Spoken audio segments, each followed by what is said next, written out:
I needed something a little bit simpler to get started, and I just haven't. I got StreamYard, and I just haven't looked back. But I hear it's pretty good. Well, you But I can think you have to have a strong, I guess, a strong PC in order for it to function well when you have guests and whatnot. That's what I've heard anyway. that's a kind of true. I mean, it's I was going to kind of do that too in the training, like what people need. Get my 5 years experience in the YouTube thing, but Okay. yeah, you need a little bit of power to run OBS. But you know, you smart, you can it'd be easy for you. Thank you. I am smart. I like to think I am. But Yeah. I guess I'm just accustomed to what I'm using now. What is this? I just noticed something in my stream. What is this? It's like the ticking. No, that's Or, my ticket. That's my ticket. That's my little clock. okay, No, it's is that too loud? no, that's fine. Okay. I was making sure I wasn't tripping. Nah, nah, nah, nah. Say dun, dun, dun, increase the anxiety, dun, dun, dun, the pressure. Yeah. No, it's saying I'm Like, connected to Facebook and another YouTube, but well, that's me. I don't. Oh, okay, Yeah, okay. Look, you, hit- you see. yeah, I got you. What's what Okay. up? Yeah. So you definitely. I don't know. I'm good at reading people. I'm good at reading period. So I can. I got what's that? I don't know. I ain't gonna say photographic memory, but I got a good memory when it comes to behavior Oh, and okay. micro mannerisms and stuff like that. And you like 30% of before max. And I'm like, oh, Really? somebody done hurt this baby. Who hurt that baby? I I want to am put it back. tired. I'm tired. You know, I work a lot now. And Mm. hello, Royce. How are you? Um, I did extend my fast today. Oh, that's what's up. Maybe that's what you saw. Yes. Mm. Oh gosh. I don't want you throwing the body under the bus. That's a good thing. That's a good thing. We need more of that. You know, we did the internet is filled right now with women throwing a ex boyfriend or baby daddy or husband under the bus. So Yeah. You a know, lot of that. that makes me look bad. Yeah, yeah. That's a private conversation. Amen. Yeah. Mhm. Yeah. So, But but yeah, I welcome hadn't back. even thank you. I hadn't really thought of, well, put a tremendous amount of thought into the situation in a while. Kind of pushed it to the side until I can really deal with it. Mm-hmm. Yeah. Yeah, but it's good to be back. It's good to be back. I can't stay up that late. I noticed that everyone's panels and whatnot are so late, like after 9 o'clock. I'm like, I to bed. I need my beauty sleep. So Yeah, I gotta I'm get not up a night. early. I'm not a night owl. I don't know how to do it. I could never work third shift. Gosh. I I mean, I would could never know. if I didn't have to get up so early. Yeah, I get up 4 o'clock, 4:30. Anywhere between 4 and 6. I'm I'm up and walking around. It's just I need at least 9 hours to be functioning 100%, preferably 10. Um, so it doesn't really matter the schedule. It's just that I need to get up. See, that's not gonna work if I gotta get up at 6:30 to prepare for work. Mm-mm. Okay. Yeah, yeah, You work from home though, right? I do. That's what's up. Yeah, it is. It is very convenient. Shout out to the home workers. Yes, I love it. I wouldn't have it any other way. I can't deal with people, and I guess I'm pretty introverted. So I gotta be extra nice and What's it like being a introverted YouTuber? um, it's What's that like? it's a constant battle because I know that I have to put myself out there, um, Mm-hmm. in order to build the following that I need for my business to be successful. Mm-hmm. But I really don't want to, because initially I started with just my avatar, my logo for months and months and months. And then when I actually came on camera and, I had my wild hair and I got all this attention, I was like, really? Okay. And then I started building the following. I was like, oh man, I really have to do it. I really have to do, because I could see the difference, I could definitely see the difference. But it's I have to pace myself. Right now, especially with working full time, I can only do this every couple of weeks, once a week max. Hey, thank you, Roy, sweetie pie. Thank you. Roy seems familiar. Yeah, you've been around. Yeah. Oh boy.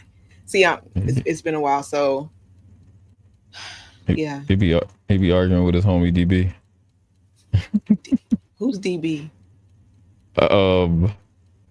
Another person to be in the chat in all these spaces. Okay.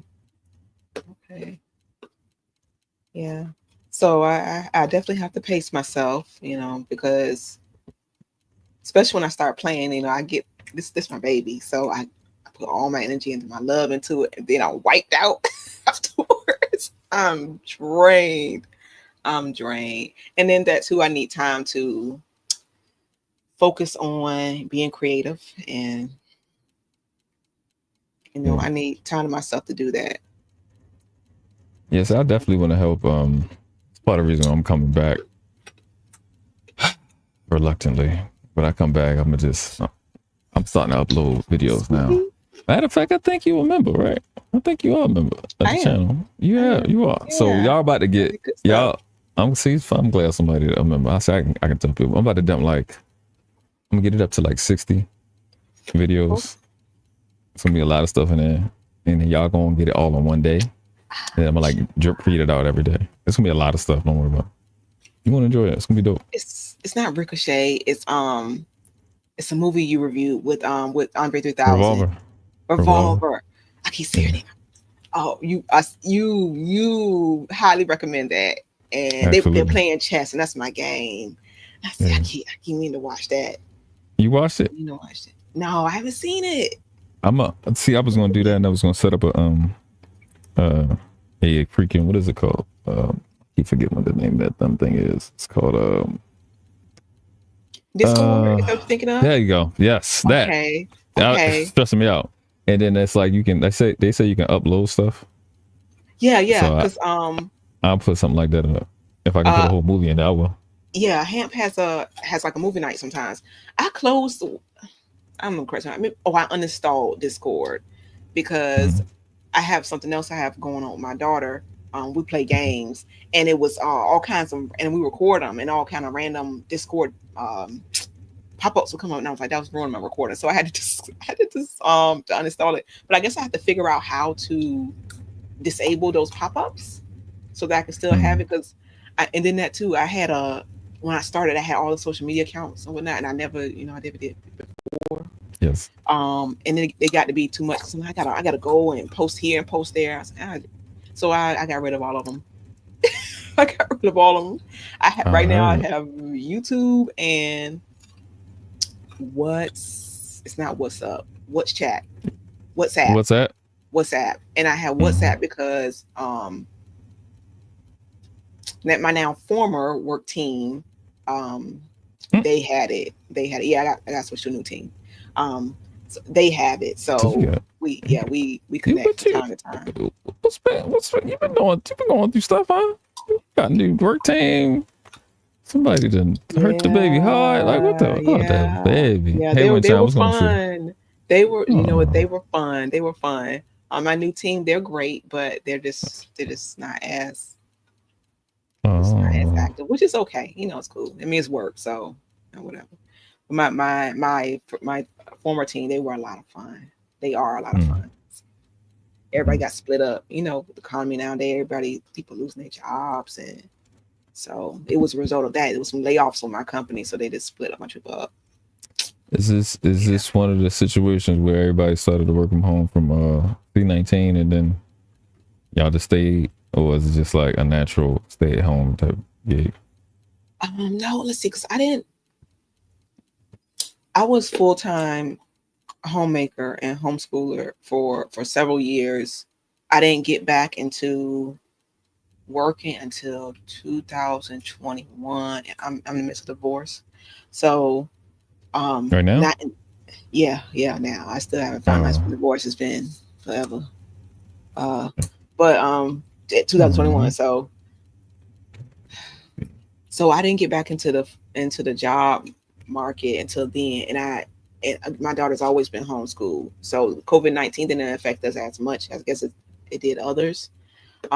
So when I said I had to get back to work due to the divorce or whatnot, I needed something where I could still, be at home. I didn't want to disrupt her any more than I had, any more than I had to, any more the situation was disrupting things. So, um, yeah. So I've had. I think this is my fourth position now. Mm. Third company, fourth position.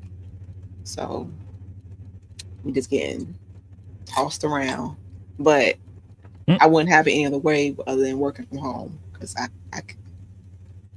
I lose my mind if I had to like go out and do something. I couldn't do it. Mm-mm. Mm-mm. Yeah, plus it's hot. I Yeah, hate going outside. yeah. I was a waitress for a long time, like 20 something years. I I can was a see that. waitress and I loved it, but I did it for 20 something years. So, Yeah.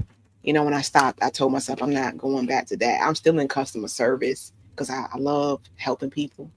That's just me. But Hmm. I remember back then it was just too much. Even at one point, I was working like part time. I was only working like a few hours in the weekend. um, Oh, on and okay, gotcha. and then my job was like a few blocks away. So often I would walk or I would ride my bike there. But it even that was just too much because then I would come home and take on mommy duties and wife duties, and it was nah, nah. At least from home I can manage things better. I can manage things better. I can stay on top of my daughter, make sure she's doing what she's supposed to do. Mm. Because the kids they try to take advantage. Well, mom busy, so let me let me see what I can get away with. That's their Yeah, job, right? That's their job to test yeah, us. So yeah. That's I'm what they like, do. show me what you can do, girl. Go ahead, show me what you can do. Trust me.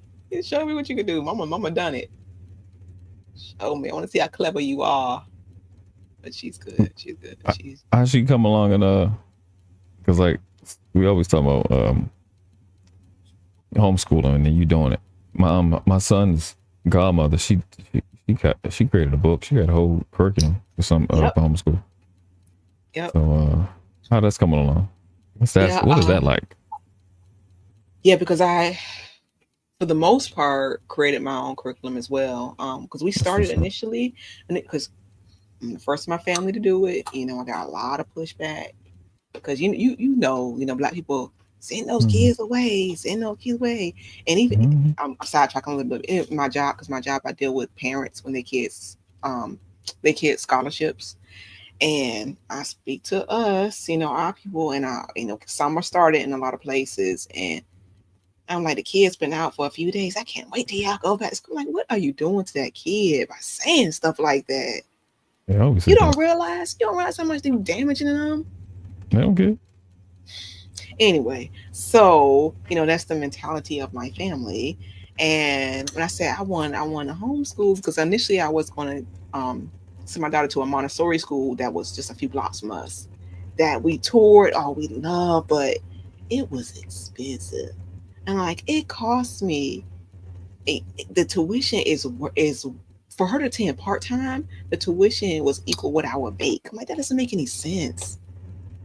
It just didn't make sense for her Mm. go play with bugs in the dirt, because she's 4 or 5 years old. I'm like, I can do that. That's what we've been doing.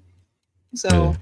So I'm always, I've always loved learning and encouraged learning. So I said, well, let me do my little research because I never even considered homeschooling before.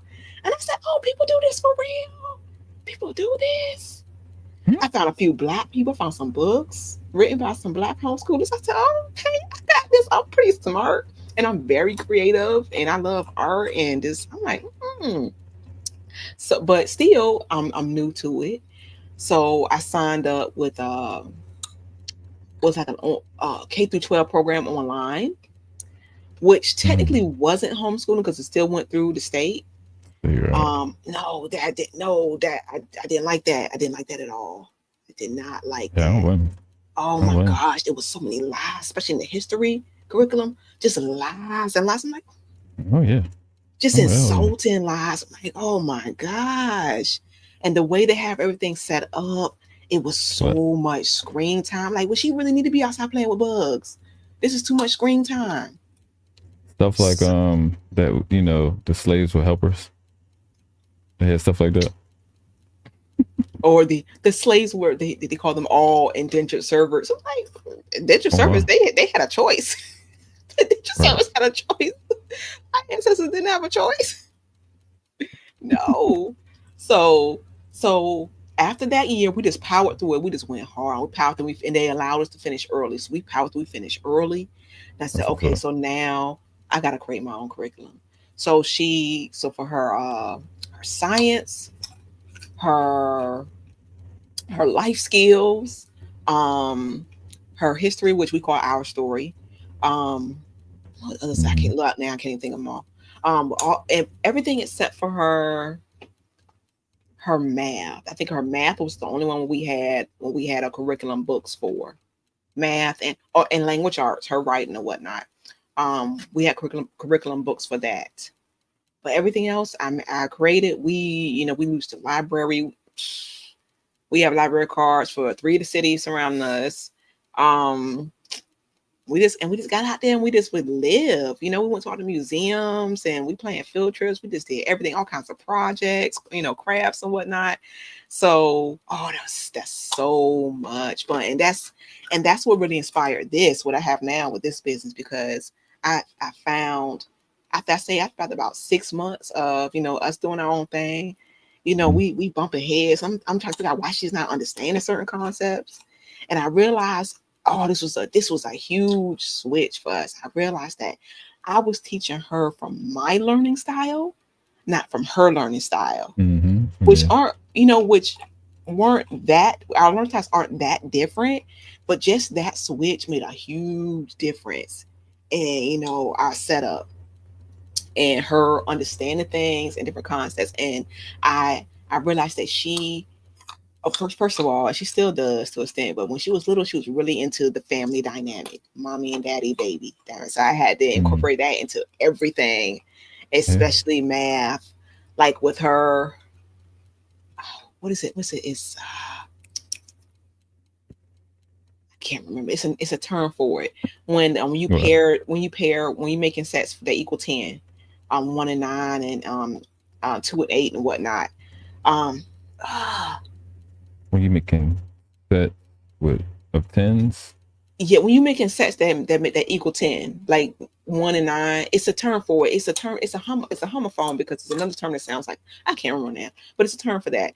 Uh, Um, and they had to be 10 was always the baby, and like 1 was the mommy, and 9 was the daddy. Just little things like that, which will help her to remember mm, and make the mm, connections. Um, mm. just little things like that, and then everything had to be a game. So that's what inspired this. Everything had to be a game. I made so many different games for her. And just watching her develop and seeing the wheels turn and click, and it's beautiful. I learned so much, and she introduced me to so many different new just new concepts and ways of looking at things, and she got me involved into so many things, bird watching and Mm. miniatures, and it's been amazing. It's amazing. So I started off primarily, managing all those different subjects and just using curriculum books for like her math and her language arts. Eventually, and we included her science curriculum books, which would eventually become self-taught, self-guided books. Because she's 14 now, so she does a lot of the work, independently. And I just make How sure she long? stays on schedule. When did you Yeah. start her? Where did you start her? I'm sorry, when did I start? Yeah, what age did you start her at? Well, really, I started when she was walking good. She was That's walking what's good. up.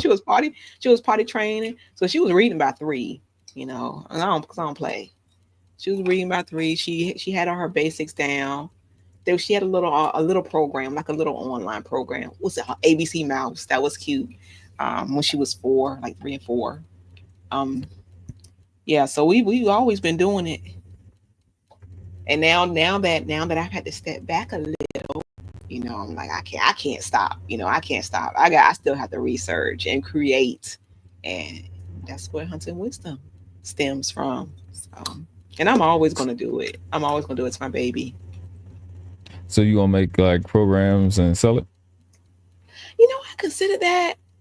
Yeah. Uh, but the thing is, because I'm vegan, and we've been vegan for a while now. That's another Shout out to the vegans. yeah issue Yeah. that we've had to deal with. With loved ones. So I'm sure you're Mm-hmm. familiar. Yes, ma'am. So I thought about that years ago, but it may be different now. Because it's been about 10 years now, so it may be different now.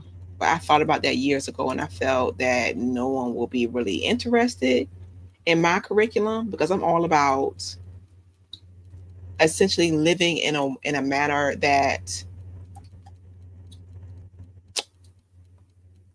creates the least amount of destruction. We can't avoid it 100%, but and just uplifts everything, not just humanity, but to the best of our ability, uplifts to the best of our ability. Um, and that just, I found a lot of people can't grasp that concept. So people are so, I'm trying to be careful with my words. If you, Oh, because I could people, even me feel it because I got words to I got yeah, get upset. people get easily offended when you speak Oh, on when you I speak wasn't on gonna say that. education. And I know you weren't going to say that. You were going to use a different term, but Yes, ma'am. easily offended. But when you speak on education, we speak on culture and diet and lifestyle. So I thought essentially no one really wanted to hear what I had to say. So like, again, maybe different now, but my path has taken me elsewhere. I maybe that might be something my daughter may be interested in. She's definitely a writer. Um, oh, we'll see. I'm still young. I have many years. I'm trying to shoot for another 100 years at least ahead of me. So I have a lot of work to do. So that's definitely still on the plate. We shall see. We still. Let me rewind this. Um, yeah, but I really considered it. I remember reading like some of my daughter's even with her curriculum books. Just some of the terminology they use, and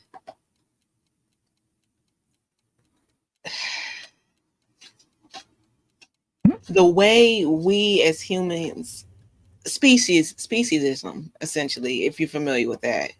Speciesism. Speciesism. Speciesism, yeah. What, what Speciesism. does that mean? What does that mean? Speciesism.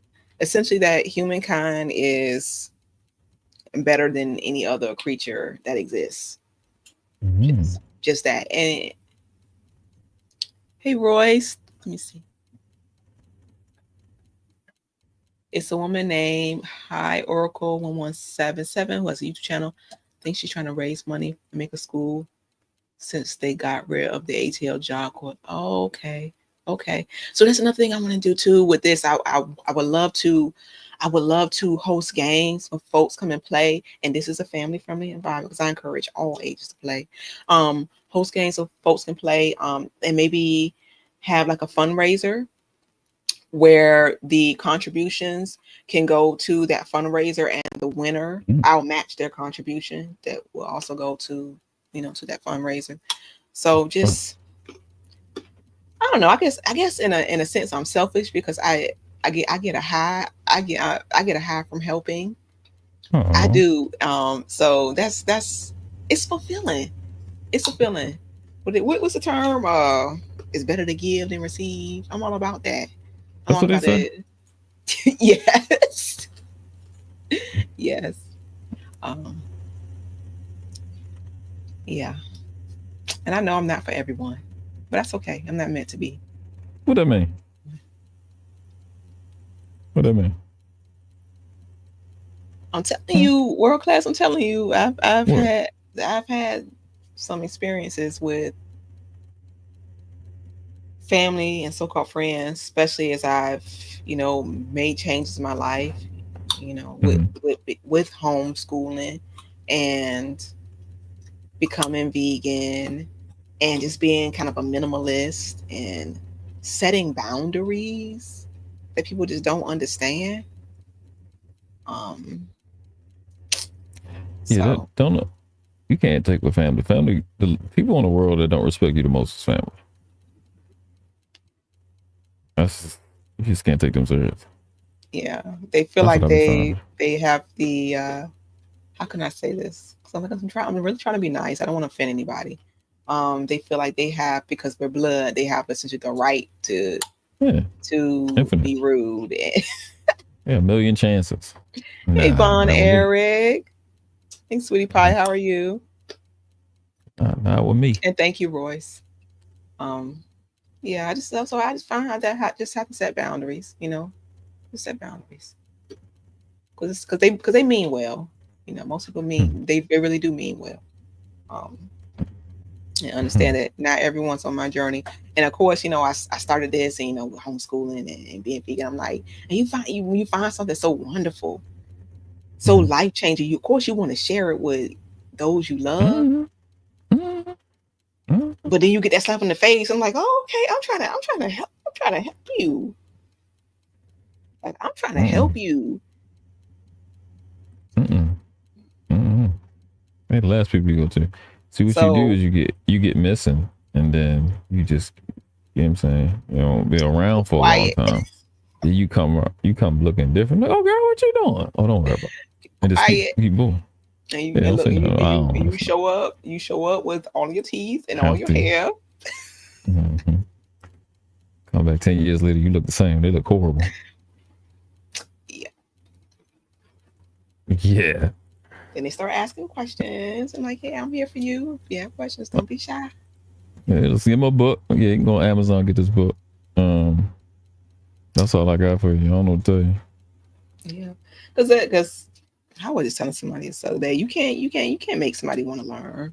You can't make somebody want to learn.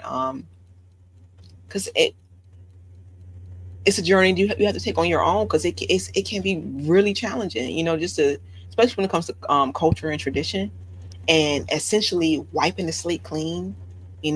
What you've been, I guess, indoctrinated with from your Mm-hmm. upbringing, and often we don't even realize uh some of the unhealthy behaviors we have because we're so accustomed to them.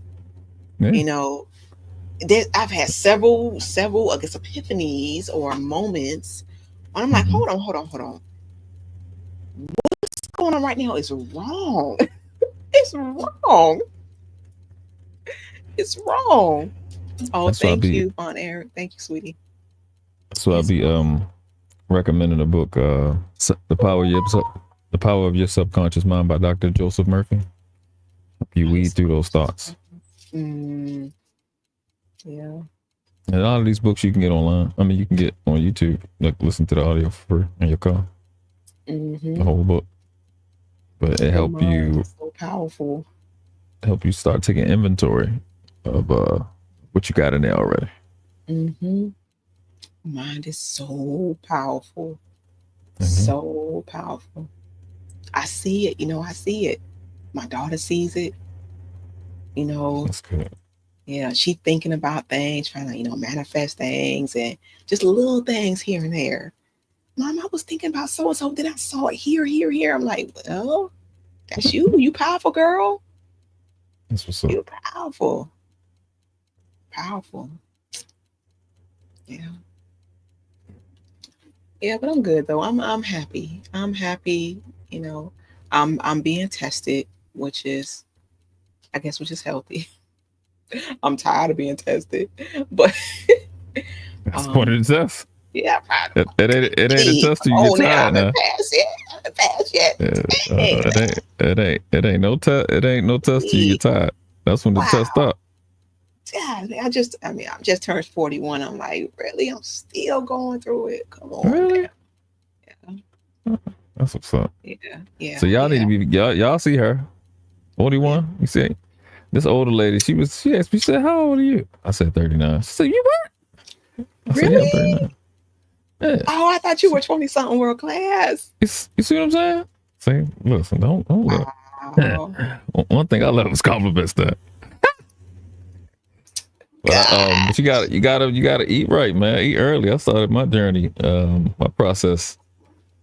What 23, 24. I already started working on my health because I had I was asleep and then I woke up abruptly and I thought like somebody was pushing me on my chest and my heart was beating Mm. real fast and I was like, did a ghost just hit me or something in my sleep? I was because there wasn't nobody in there with me. And then it happened again. I was like, oh, it was my heart. I said, oh, I was about to die. So, oh yeah, let me not let me not go on the same path that I was on. My grandma just passed in 2005. So I was like, was I like 20? I would think I was younger than that. I might have been 19, 20. Yeah. So yeah, she passed in 2005, but I think I said 2009, 2005. So I was like, yeah, let me get myself together. I think I was like 255. I might have got up to 260 at 5'11. Wow. Yeah, I was huge. Congratulations. Yeah. Now I'm like Awesome. I weighed myself the other day. I was 157. All right. Woo, woo. Yeah. I'm about 115-ish. I haven't jumped on that scale in a while, but I've gotten so used to you can feel, you can roughly feel about how much you weigh. Yeah. Yeah, I know now. I be knowing like right away. Mm-hmm. Yeah. You I eat had to some get with a them little bit of scale. sugar in it, then you get a little fluffy. You're like, oh, okay, yeah, I already know what I put on, like a 1 or 2 pounds. Should have had that candy bar. Yeah, I was about with my son Hey, too. He boy get Royce. big. And Of Royce, course. I'm not familiar with that. I don't really prescribe to all that stuff. I don't. I Oh try to wow. avoid that news and whatnot That's if I can. I know I that's can't intense. completely, but That's a lot. it's always so negative. I can't, I just like absorb that energy, and I just so I got a Yeah, it's limit as intense. far as what I'm around and what I watch, and it just all the trauma and dysfunction. I can't do so much of that, Mhm. darling. So I have nothing to say about that, Royce dear. Yeah, Um, yeah, yeah. Let's see here. I was I was 30. I think my last meal, it was my 30th birthday. I had curry goat. It was so good. And hmm, I just did not like the way I was aging. And then there are a lot of unhealthy people in my family, and I didn't want to be like that. My grandmother passed when she was in her late 60s, obese, heart issues. She had a heart attack, and I didn't want to do that. I wanted to be able to play, like really get up and run and play with my grandkids. That's a yeah. goal of mine, and not be winded. Out. And I said, well, I gotta start now. I gotta start now Mhm. because I know I have a ways to go. And it's a struggle. It was a struggle, especially when you don't really have a support system. Um, Yeah. Yeah. You go by yourself. Royce, Huh? you meant the concept of having a camp to groom talent. Oh yeah, that sounds like a good idea. That sounds like a good idea. You need that. Hmm. You have to have that because it's just you got to build a damn near a womb or just like some type of environment to protect whatever you develop in young or old from this goofy system. This is really stupid. Yeah, yeah. When it It's just, it kills our kids' hopes, so young. They don't even get a chance to learn who they are and what gifts they have to offer. It just stomps it out of them. It's so sad to watch. It's so sad to watch. And again, I said from my position, I speak to parents, and you can hear in some parents' voice, they're doing it too. They don't even realize it. Yeah. Oh boy. They worse in school. Poor baby. They're way worse in the school. Dude. Tell the baby go to the school, and the baby learn the baby colors, and then the baby see you get mad about George Floyd and talk about we black, and the baby like, nah, man, we brown, and then you tell the baby that they black. Now the baby don't know their colors no more. Heard a guy was a YouTube show I watched recently. He said, oh, we all shades of wheat. So okay, that's a nice way to look at it. Yeah. All shades of wheat. And some of us are bleach wheat, but there's that. Oh yeah. Where's the ship? Yeah. You got to look at it like, if they left Africa and they get up there and they have to survive, you have to develop a certain level of cognitive dissonance to be able to survive.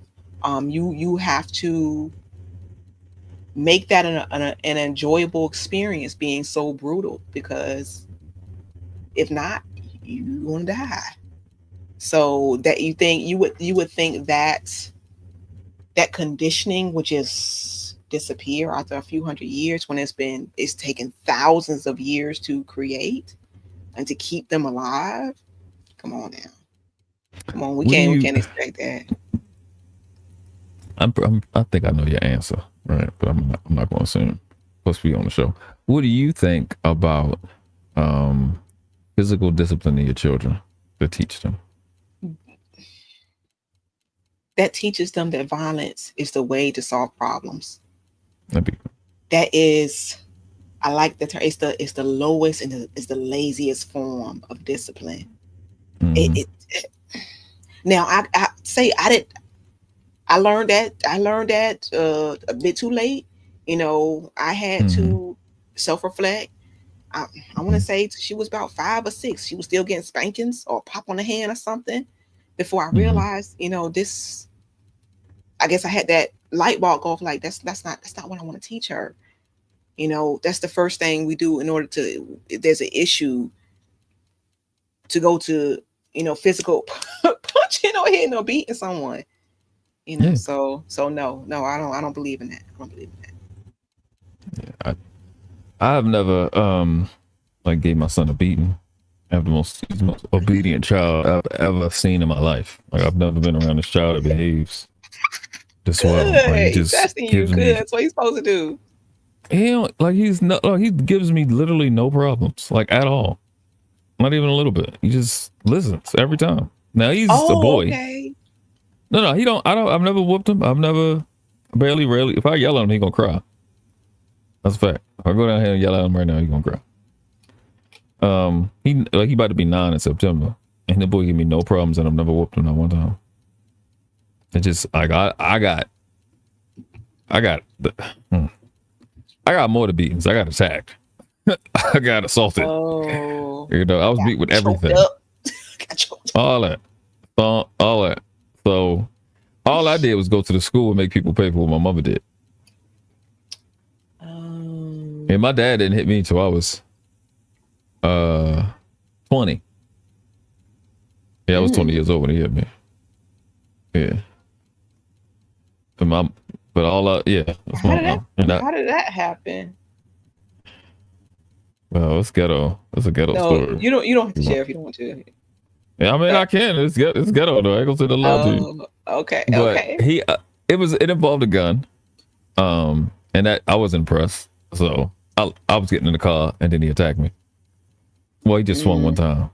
And I was just like, I was watching him punch and I was just like, I know he's not about to.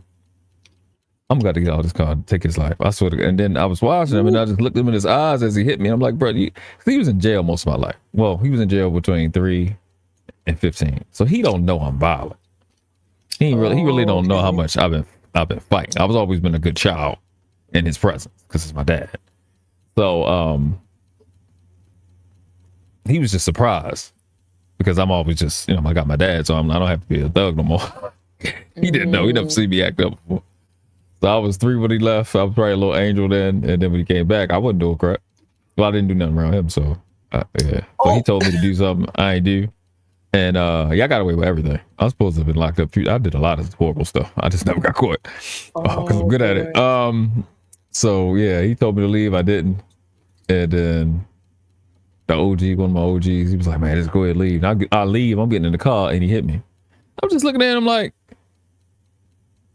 yo, if I get out this car, I'm going to take your life. So he had, first of all, he put the gun to my face. And I just smacked it. And I'm super galactic fast. And by the time he blinked, I already had the gun in my hand. I just let it go. I'm like, bro, you're not gonna keep pointing no gun at me because I ain't gonna listen to you. Like, it's not gonna happen. Like, come on now.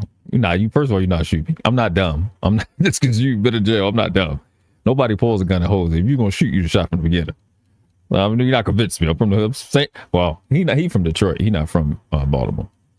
But you know what I'm saying. So I'm just like, I grew up around here too. Like, you ain't not about to trick me. Come on, that's not insulting me. But I ain't gonna say that. I respect it because I was 20, he was 55 with bullet holes in his body. Old man, I respect it because if you thought for a second you was gonna fight me and win, I'd have been insulted. I ain't gonna say that lie to you. It makes sense for you to get a gun. Like, okay, I see how you live this long because you that was a dumb decision.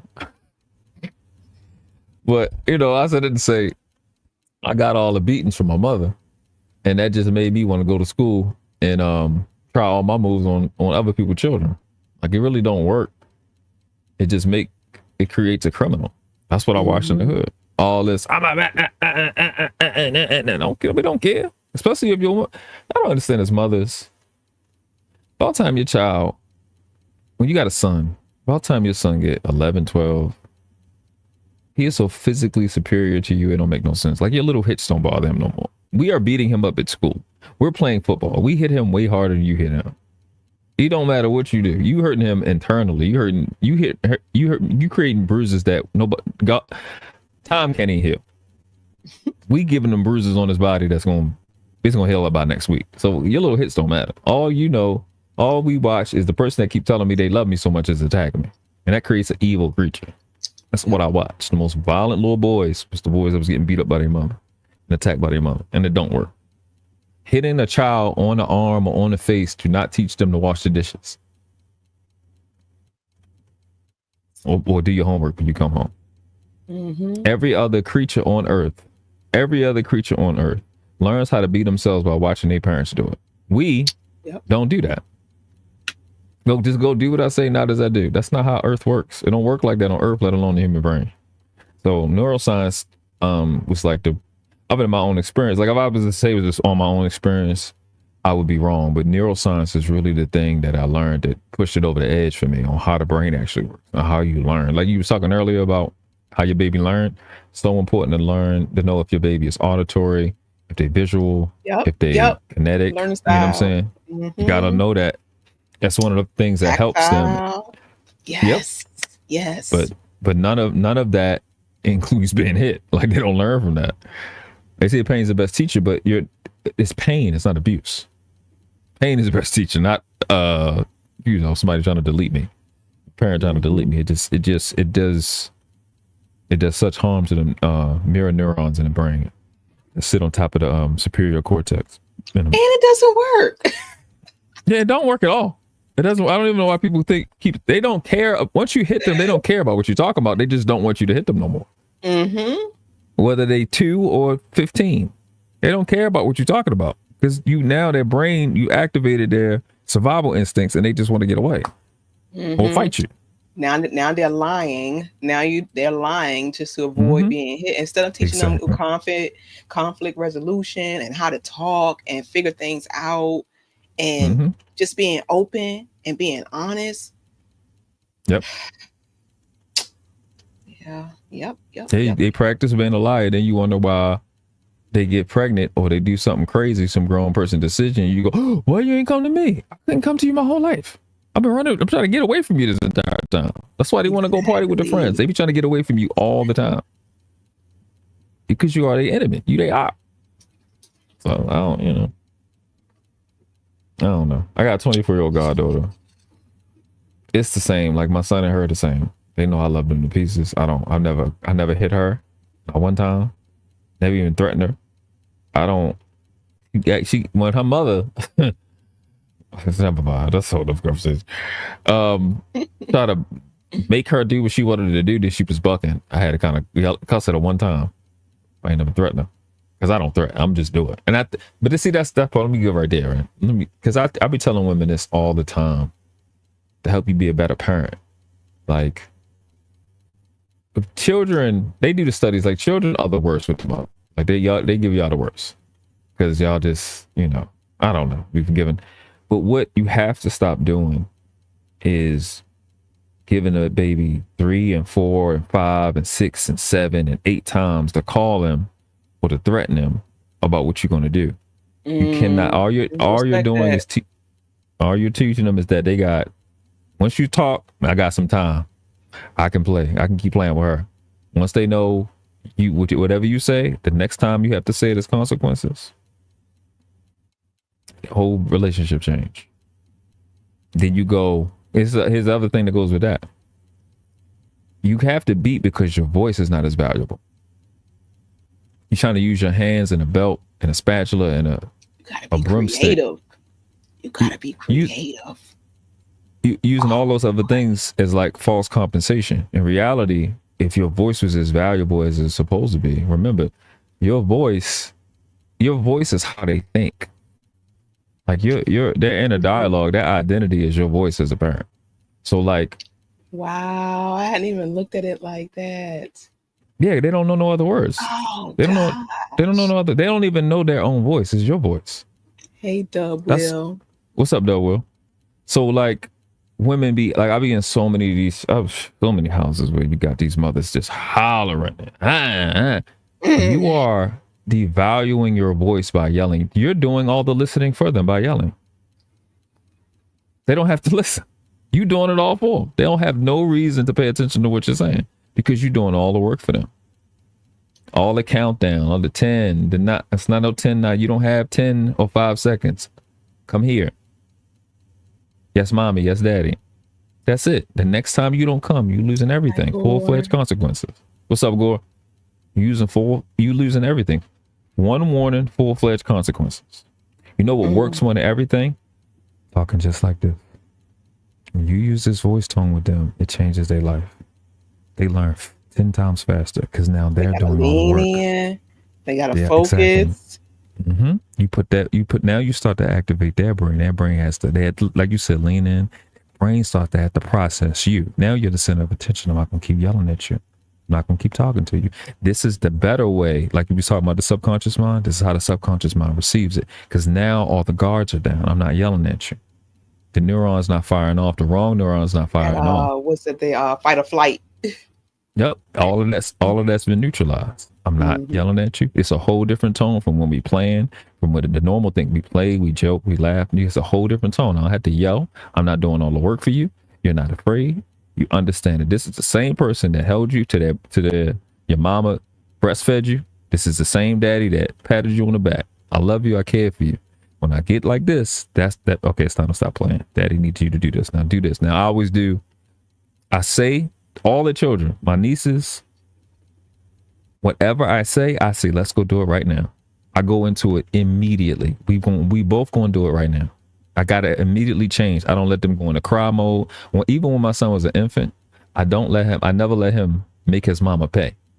And you know what I'm talking about, because when you don't do what they want you to do as infants, falling out. No, we don't do that. Absolutely not. You don't do that. Nope. Look at me. Nope. No, you don't do that. No. Every time. He was like, when my son would go to, now them breastfeed babies, they different. Yep, mine something else. Mine is 1 year. 1 year dedication. Dedication. 1 year. They don't play about that titty now. They be hungry. They make them little noise. So, but he, you know, they're teething. They're not Trying to latch bully, onto but everything. their little head. I said, oh boy. But Mm-mm. they're a little different from the Similac and Infamil babies. But I got him out of the habit of bullying his mother. Cause she just gonna do what he wants so she can go to sleep. I just take, when he start tripping, I grab him. No, absolutely not. Nope. You got to start when it's an infant. You do all the work that first year. You'll have an angel. That first year, that's when you stop all that aggression, all that deviant behavior, all that bad behavior. You encourage them to be who they are, but you stop all of that right there in the first year. Really, in the first 8 months, you get all of that disrespectful behavior gone for the rest of their life. My son, the last thing he is disrespectful. Other than he don't like to talk to strangers, which I don't care. He's not going to be disrespectful. My son has never cussed, not one time. I never even caught him on a slip, like listening to him. Never, not one time. He just know children ain't supposed to be doing it. And I have never had to beat him or threaten him. I don't threaten him. I don't beat him, but I don't play games. I don't do no. I'm gonna get you. If I come back down here, You are get the this up. constant. You are the constant. Absolutely. Yeah. So it's just that stuff is so unnecessary. Even if we did it, like they got some verses in the Bible, but a lot of people don't understand that each one of those books in the Bible are about specific groups of people.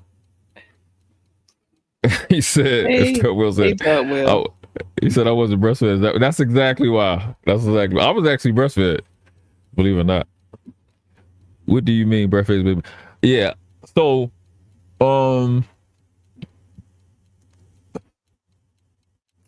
like Infamil, specifically when it comes to like, breastfed babies are way more territorial. They are, they way more, especially during sleep. They way more territorial. They have their behavior. They get. I'm just going to say it. Like they're smarter. They're way smarter. They're way smarter. They don't got to say it. I'll say it. They're smarter. They're more loving. But it comes the flip side of that. When it comes to their mama, they way more territorial. They're way more aggressive about that booby.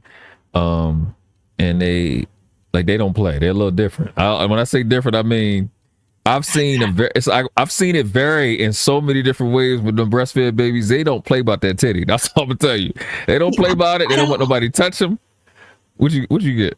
I don't have a comparison. I don't know what to tell you. But just the bowel movements. Yeah. Just the bowel movements. Oh my gosh. Yeah. I can't tell you how many times she's fallen asleep on my chest, and I wake up and she's had a bowel movement. Mm-hmm. But I wouldn't know. Because you can't smell it. There's no scent. There's no odor. It's like clean.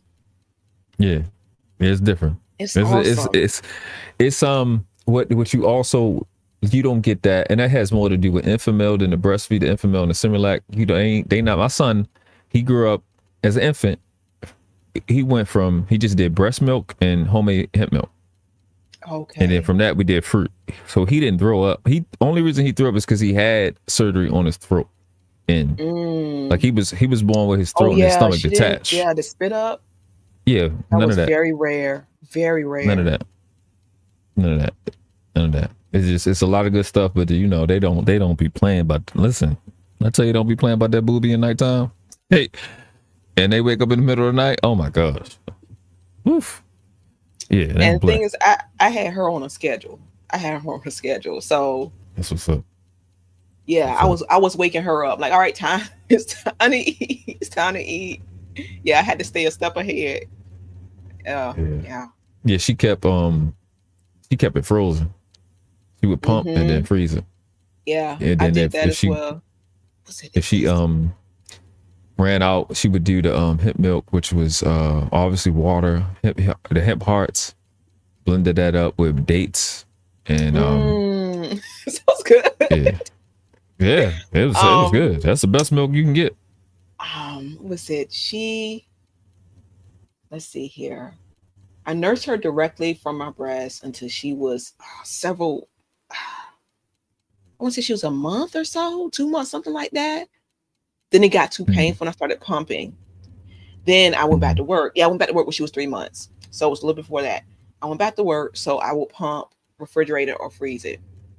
And I didn't go back. I didn't have her go back to my breast again till she was 6 months old. Before that, I had developed the mastitis. What's that? That's when it's like clogged. It's an infection, and you. Oh my! I thought I was going to die. It was horrible. It was it hurt? horrible. Yes, extremely painful. Extremely painful. And my production dropped down because I was pumping a lot. My production dropped down, was cut like in half due to being sick. She had formula for a few days then. Then I took her for her checkup. Right around the time this was happening, I was getting better. But I wasn't producing enough milk. And the doctor said she's not gonna go back to the breast. It's been too long. I'm like, okay, all right. So we went home. Right. She riding a bike. She went right back to it. Because he was saying to increase the production, take her to her breast again, but she's not gonna go back because it's been too long. It's been months. Just like riding a bike, she was back on it. She was back on it, and we were good. Of course, when he tells me that, I'm listening to the doctor. I'm like, oh my gosh, because that was my goal. I wanted to be able to nurse her, completely nurse her for at least a year. At 6-7 months or so, introduce her to some foods. But I wanted her to have that milk for at least a year, and we were going through a lot. And I said, I gotta at least do that. I have to at least accomplish that goal. Everything else is falling around us. I said, I want to at least accomplish that goal. And that scared me. But we were good. Do you got the infection you said from like with the pump? Or something you ate or diet or I started working, and I had been working too long. I was going too long between pumping. And so it got clogged up. I had a couple of shifts that were like 12-hour shifts. And I would get home and my breasts were like, oh gosh, they were like rocks. It was horrible. They were so hard. Yes. I wasn't, because normally I would work like a morning shift, and then I would go home and I would pump really quickly, and I would head back to work. But I was doing too much. I had a couple of those 13-hour shifts. Oh. Yeah, we used to couldn't handle it anymore. Yeah, well, see, that's why some of the relationship conversations is important, because I just ain't let my son overwork like that. Because you have to pump, you had to be there for him, and the is that, and you got to do the care, because you breastfeed, so they get sore, they get bloody. Yes. Them teeth come in, like she, even through teething, she was still doing it. So we put the shea butter on her chest and all of that. I'm telling you, I tell my daughter all the time. I said it was like stabbing all over fire. It's like stabbing fire. Stabbing fire on your nipples. That's the worst. It's most excruciating. Now I went through 100% natural labor and delivery. That's what's up. Those sore nipples, it's no comparison. Those sore nipples, worst pain I've ever had in my life. Oh my gosh, I don't wish that on anybody. That was horrible. That was horrible. Yes. And I didn't want to work, but we were in the position that we were in, so we had to do what we had to do. But yeah, that's what it was. I was working too much and not pumping enough, because I was pumping a lot. I remember one time my husband was on the phone. He was like, yeah, dog, we stopped. The freezer is full. We stopped. No, dog, I don't gotta pay for it. I ain't paying for it. Because he has a daughter who's older, and she was on the formula, and I remember him telling me that it was really expensive. Yeah. That shit look terrible. I mean, the hemp stuff ain't cheap. I don't even know, but I can't compare the price. I just know it's like, it used to be like a dollar, what was it, like $12.99, some shit like that for that bottle. And then water, and then the dates was probably like I don't know, probably $10, so $27 total. And Mm-hmm. that'll be, that wasn't a lot. That's what you did, like less than like I don't know, maybe a 2 quarts, It's worth something like it. that. It's worth it. It's Yeah. worth it. It's worth it. What is it? Oh, You he just know, came in just now. breast milk. People sell their breast milk. That it's like $5 an ounce. If you're really Mm. healthy, that's like what they call it. They call it liquid gold. That breast milk. Yeah, Hmm. yeah. I It boosts said if that I had first. another child, because I was producing a lot before I had the mastitis issue. I never went back. I never went back to the same level. Afterwards, even though she was nursing, it did improve, but I never went back to the level I was producing before. But I said if I have another child, so I'm selling some of this because I was producing so Yeah, much. That's money.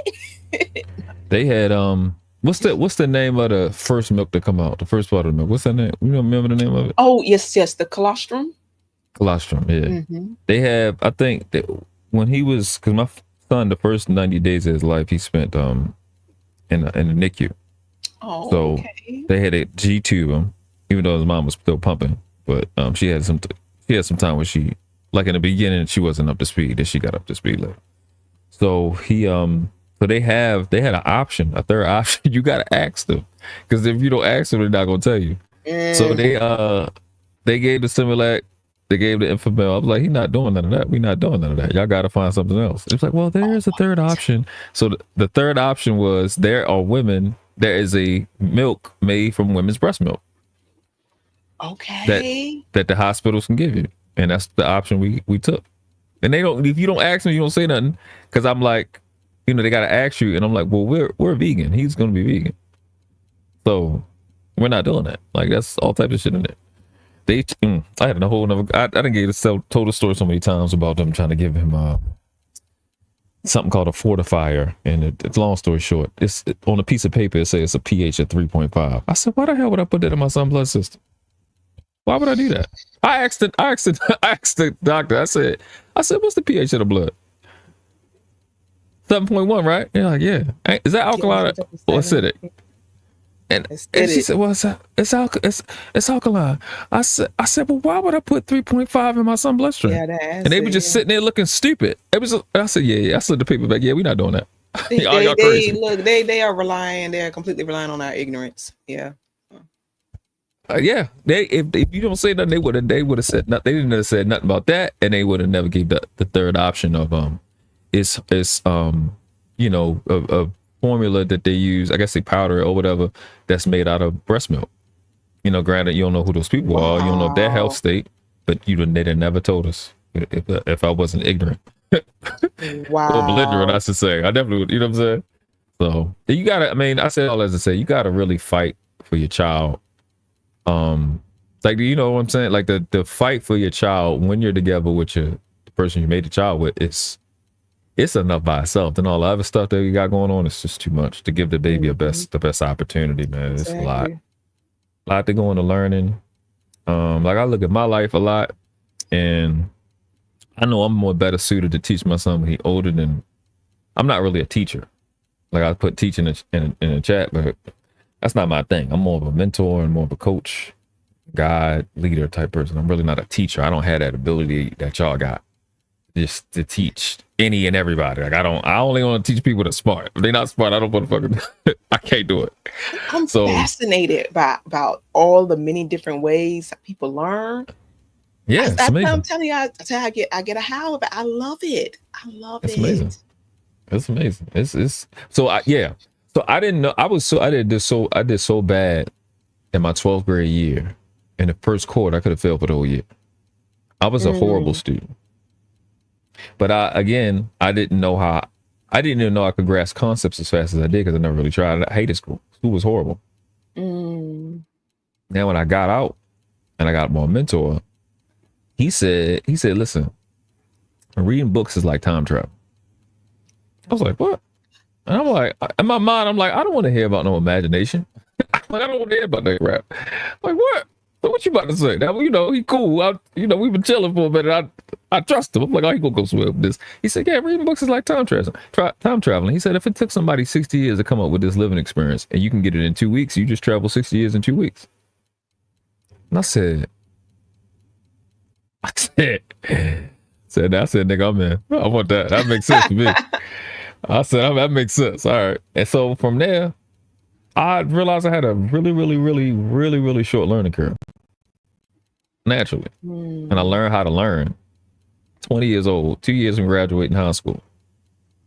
I didn't become like this until after high school. It was never important to me. It was short learning. I never tried. And I got around.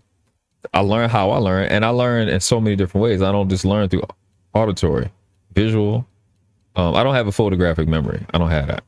I don't know how people do that. I ain't like that. But other than that, I don't really have no limitations on how I learn. My learning curve is really short, really small. Because I don't know. I don't even know what to call it.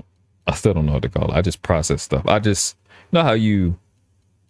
It's in grammar. It's called syntaxing. I syntax through everything. I just get the important things, and then I can see the relationship between important things, and in relationship to the other important things. So I can see a connection like that, and then I would just work the connections. So I know I got that. I just work on the stuff when I'm learning something. I just focus on the stuff I don't know and I'm not good at. Then it just makes it easy. That's why in school I never had to study for a test because the teachers. Yeah, I had folks like you work class. I'd have been, yes, absolutely. I'd have been one of the people. Yes. I didn't really my have classmates got me graduation. Because, I really didn't have any issues with bullies because everyone needed me to pass. So that's a fact. That's a fact. The teachers would cover everything in the class, and I could recall everything they said, and I could make those connections. I would build the story of whatever it is they said, and I could recall that story. So I rarely would have to study it. If only if I like missed a day or something like that, or that's basically it. If I missed something somehow, I didn't hear them or something, I would go over something really quickly, and I could make that connection with the other information, and it was pretty simple for me. I test very well. Me too. Multiple choice, I'm killing. I don't know what it is about multiple choice. I could. I have a problem with multiple choice because I doubt myself. I second guess myself, so that's why I face you with multiple choice. I could have helped you with that. I could help you with that. All you do, I looked at each one of the multiple choice, and I was like, okay, how would I answer if I was a white person? And that would usually be the answer. I swear I'm not even sitting there like ever since I was in elementary school. That's how I answered multiple choice. What would a white person say? Right. That's what the answer was. I was like, listen, it got me through. I was a horrible student, but I think a lot of children, at least in the hood, are like me, that if education wasn't presented in a way that could help us buy into it. You know what I'm saying? Because I didn't really buy into education. I bought into wisdom.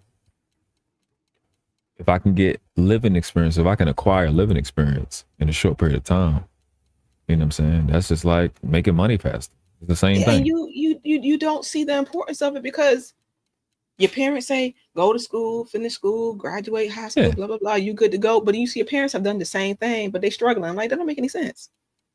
Yeah, and I've never seen them niggas read. Right? Not one time. They read entertainment books. They wouldn't read nothing. What's that? Jet magazine, Essence on the table? Yeah. I've seen every lady on page 43. I've seen all of them. I still remember the page. Every one they ever had. I've seen it. They had the Zane books. The women was reading that. I remember the Zane books that they was reading. They read that. That's it. And the old men had Playboy. Niggas want to read. I've always loved to read. And I was always read, write, any type of art, ostracized for it. But I never let that stop me. I always loved to read. And I'm so glad I had that passion because it poured into the way I was raising my daughter. I made sure she always saw me reading. And we always read together. So therefore she developed a love and a passion because it was a special time for us. So it wasn't a challenge to get her to learn to read or to read. And then at some point, I want to say she was like 5 or 6, she just like took off. She started reading at a really advanced level, and I was like, "Oh, okay, go ahead with your bad self. You ready for more advanced books? Here, take them all, take them all, take them all, take them all, take them all." And she, "Oh, mommy, did you know this?" I said, "Yeah, because I read that." Just wait. I'm not gonna tell you what happened. I'm gonna spoil it for you, but just wait. Let's say Royce. Hold on a second. Hey, Roy, sweetie. That's 7 in here. Yeah, one of my for the same. Oh, okay. Yeah. And you hear nowadays the kids don't have high school kids don't have a 4th grade reading level. I mean, what do you expect? Yeah. What do you expect? They're not in that environment. They don't see their parents valuing that. Yeah. You can't. It's no way to sell them on education, because why do I need that? I don't have no reason for that. My dad worked one job. My dad died at 60, I think he was like 60 something years old. He only had one job his whole life. Wow.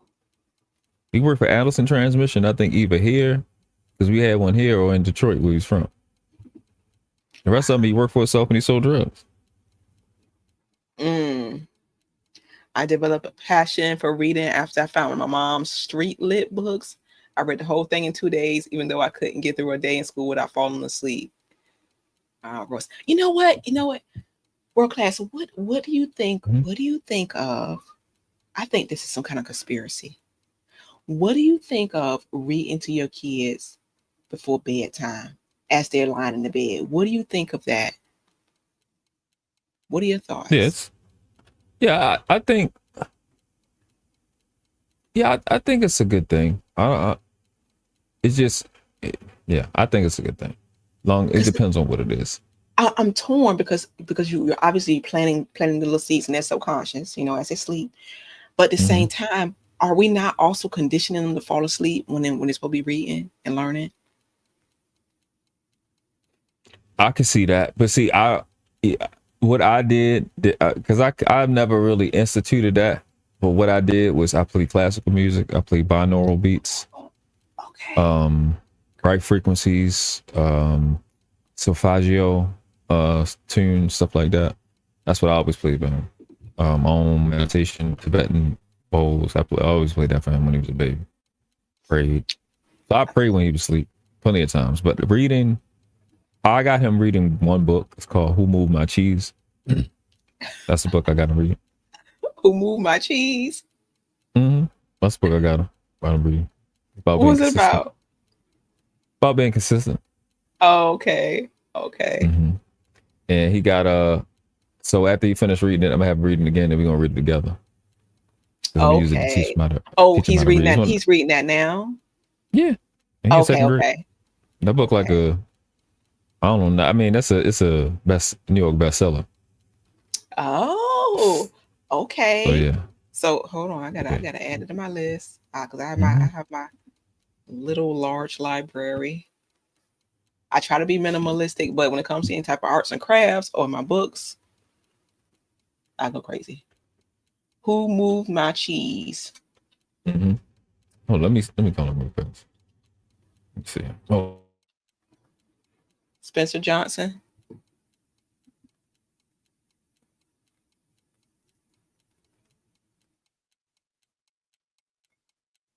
Okay. All right. Let's see. Lola right now, she is she just finished, what's it, the developmental psychology of the Black child. The Invisible Man by Ellison. Rich Dad Poor Dad. Amen. That's definitely on the curriculum. Yes, we read a lot of fantasy too. She's reading Gone Girl. She's reading one of the Game of Thrones books. She has like 6 or 7 that she's working through. Oh gosh, what else? Is she a writer? Yes. Hold on a minute.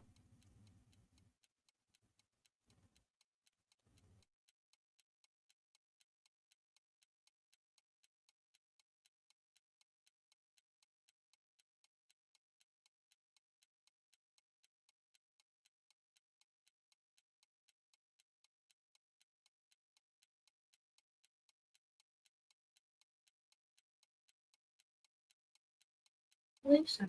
Yeah. So Think and Grow Rich, 7 Habits of Highly Effective People.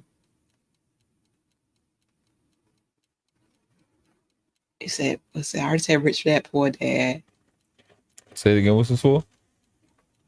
Rich Dad Say it Poor again. Dad. What's this book about? Which one? It's about Oh, hey, baby. How you doing? nice and He can't hear you. what? Oh, Come on. It's about what? About my nice and people in America trying to find some cheese. Cheese. I appreciate you. thank All right, you. have fun. She said thank you. Sweet. Awesome. Yeah, but she's a writer, and she's been writing for a while now. She recently started creating her own world. She has a huge map. So awesome. Yeah. It's so awesome. That's But dope. it's a joy. It's a joy to see that, to be a part of that, to watch them develop into their own, their own person, and see what their gifts are. And We so like my dad, he used to work on cars. So like even when he was in jail, I used to love cars. What I did, I never even knew he liked cars. So I went to high school to Votech for automotive. So I said that to say my son is the same way. He's like he plays Roblox, he plays the regular games, but he likes to build. He makes, oh my God, he has made between 150 and 200 paper planes. Like he likes to make stuff. cool. He makes so many so different many styles. And shout out to Royce. Royce said sent us, he made this Mbot thing. He built that. Like he just likes to build stuff. And so I encourage that. So he has one of them hands-on, imaginative. Like he used to make, even when he was little, I got this picture where he has toys, but some of the toys are blue and some of the toys are red, but he just arranged them in this what is it? Like it's with such symmetry. When he was like okay. 2 years old, it's like he had like one gun was red, one gun was blue, and he had some other 2 toys that was blue. He named, like, it looked like a butterfly. Like he just made that on his own. He was a little kid. He's the way his brain works, because he has Legos too. He before he started making all the planes, he played with Legos, and he would build planes and guns and rocket ships and cars and men with his own imagination. Like I was like, this is a picture. Is this a picture that he just makes it? I'm just like, you know what I'm saying? So you got to like kind of see. That's why I asked you this year, right? You got to kind of see what your child excels at, like naturally, what they do naturally, and then it kind of lets you know how they. So even though he's doing stuff with his hands, he's a visionary. He learns through visual. He implements stuff that he sees. He might get a photograph. Remember, I'm not really sure, but he's a more impulse. He don't really plan it. He just builds it, and that's just like. So I just find ways to challenge his creative ability. Really not caring if, like, I got stuff I want him to learn, but me and him don't learn exactly the same. Exactly. I could build stuff, I could draw, but I wasn't creative like he is. At least not visual. I'm more like a language artist. I can create words and ideas and stuff like that. But yeah, he's really, really good at it. Because he likes spaceships, he likes stuff like that, like ships and planes, and he's into cars. Yeah, so he's like he gonna be our aviator. Because I love cars. My dad loved cars. We worked on cars together. So I can see where he get that from, but he's a little more creative than I am. Well, he's way more creative than I am, especially at his age. I get more about kicking stuff and fighting and athletic and running and stuff than when he don't care that too much about all that. He's still a boy, but he likes to build. So it's just like stuff like that, being able to facilitate as a parent, creating an environment where that's like, and that's it's almost roulette in a way where it's like, you don't know who's going to come out your body. You don't know what type of person will come out. Yeah. You know what I mean? And it's like, you got to be prepared to raise just about anybody. Like, ooh, I think I birthed a little psychopath. Oh. Possibly. You know what I'm saying? And then, but it's it's just one of the dopest thing about being a parent. I think is just when you watch a little person become their own little person. It's just dope, man. I like it. You know, it just lets you know that there's something going on other than you. Yeah, You know, yeah. You're not like ask me questions. Question me. Just be, obviously be respectful, but question me. I don't know it all. Yeah. He does that. I know his mother, so I was with his mother for years before he was born. And I'm definitely myself. So he has like a tad of both of us, but he's just his own little person. And I know environment plays a lot into that too. It plays a lot into it. He's not in the environment to be him. Mm-hmm. Exactly. That's my main focus as a dad. He's not in the environment that I grew up in. And it's dope because like he reminds me of me before like a certain age, like when I still was innocent.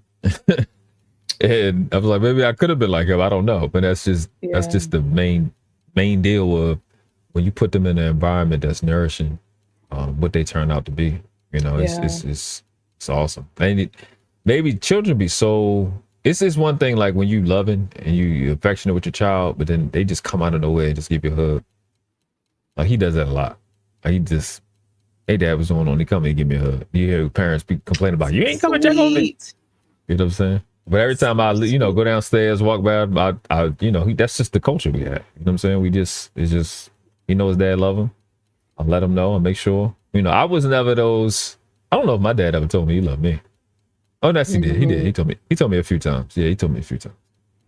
Yeah, he told me a few times. So I was never one of those. I wasn't one of those children that wanted love. I wanted you to leave me alone. Let me go play. You know what I'm saying?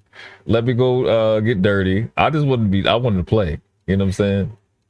That was it. I was never with them. I didn't care. I ain't want my mother love. I remember Dr. Sabi said that. I didn't want no damn love. I'm like, bro, I feel you. I don't want to be hugged. Let me go run. I wanted someone to read with me or write with me or draw with me. Yeah.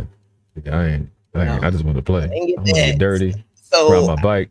So leave me alone. I go in my room. I don't want all that family to be. I hated all that. Oh. You know what I'm saying? But I'm not. When I learned from my girls, my god sister, my nieces, and my goddaughter, is that the child, you don't know what type of child you have. Some of them be super lovey-dovey, some of them be clingy, some of them be independent. My niece, she passed away this year. She was more the independent, but she loved to be loved. She like to be running around, but she ain't gonna turn down no hug now. You know what I'm saying? But she was one of the ones that ain't need that much. My goddaughter, she was really quiet and meek, really, really quiet. And the more I encouraged her, she needed to be encouraged. She needed me to do stuff with her. And then after a while, she's just like this tough, independent. I got it. You know what I'm saying? And I had to tease her. I'm like, you still my baby now. She had a smile, but I say this: some of them start a certain way, then they end up a whole different way. Like they start meek and then they end up, being super bold and super confident. But I think that's a part of parenting. And gore, yes, it's funny. That is funny. I was never told I was loved, but as a parent, I'm huge on loving. LOL, always hugging. LOL. Yeah. I definitely feel like I didn't get enough growing up, so I get on my daughter's nerves. She had, it was a couple months ago. We had a 3-day weekend, and I asked, I said, "What you want to do this weekend?" Because when I was hugging on her, I said, "You want a no hug weekend?" She said, "Yeah." So okay, you too excited? Okay. So we did a 3-day no hug, no kiss weekend. I didn't know what to do with myself. I was like, okay. Because I hug and kiss her every day. And she's like, "Oh, okay, Mom, don't touch me." I'm like, all right. So Tuesday comes around, because it was the weekend, Monday. Tuesday come around. I said, "Oh, I finally get a big hug and big kiss." I said, "Would you like to do this again?" And she said, "Yes, please." Yeah, whatever. Yeah, they get that way. I don't know if my son gonna be like that. My niece, I don't care. I ain't giving you no day. I'm still gonna dig up your nose. Tickle your nose, dig in your ears. I don't care about none of that. All of that. Lick your eyelid. All of that. I don't care about that. Yes. People be like, oh, my child don't listen. Listen. Like I do. You want to get the. That's right. That's right. Dig right up in their nose, right in their ears. You don't have no privacy. You my child. No. Then I'm telling you the secret to obedient children. This is the one secret I got. It's bites. Bites. Oh. Yes. Biting work. It worked. You know what I'm saying? You want the child to listen, especially you start when they're a little infant, bite their little feet, and little arm, not like real bites. Yeah, apply that. Then it's something in the genes that let them know they ain't supposed to. Like if you see a baby cat, when the mama cat bite their neck, they just sit still. Like all the animals on the planet know when mama or daddy start to bite, that means relax. You rest with girls that hugging this. Yeah, oh my gosh. But man, listen, my niece and my goddaughter. It was shout out. I forgot the name. It's like Dating to Marry. It's a couple, Lady Di and James. Lady Di and James, yeah. They just had the baby, right? And I was like, Lady Di was like, she was like, well, this is their first girl. He was like, well, maybe it'll make James, a little softer. I'm telling you, bro, you were going to punk up for them little girls will make you soft. Like they will change. Listen, until my goddaughter, my niece came, I was one of the most roughest. They will sit you down and them hugs. They love hugs. They different, man. The little girls is different from boys. Boys is easy. Girls, they just need time and I don't know what word, not security, because it really doesn't cover what I'm saying. They just need connection. They need connection. They just after you connected, like I used to put them, my niece and my goddaughter, on my chest, and they would just go to sleep. And then like if I lay them down, they wake up. Like they got so used to me, to my like biorhythm. That's what I think. I just think they need a connection to your biorhythm, heartbeat. Like your heartbeat and stuff like that. And and then the other thing with it, I always make sure I control my breathing to be as calm and as possible around them so they can rest. Because I realize, like, if I'm listening to music or I'm playing a game and I'm hyped, they get hyped. It scared them to keep them woke. But if I'm calm, they sleep way better. So I started being calm. But they need that. They love like hugs. They like to sit in your lap, sit up under you, sit up on your arm. They don't want to move. I don't know if it's because they get warm. I don't know what it is, but they be attached. The girls is it is nothing. It is a certain spot, a certain place in a man's spirit for little girls. I know that sounds wild, but little girls will just they affect a part of you that you didn't even know you had. Like, you know what I'm saying? It's different. I know it's a wild way to say it, but until I was responsible for them and had them every day, from infants to big girls, when you realize that they know that you their space where they can just be them. And because I was always the brick, both of them, my niece and my goddaughter, their moms cuss and yell, and I never cussed, never yelled at them.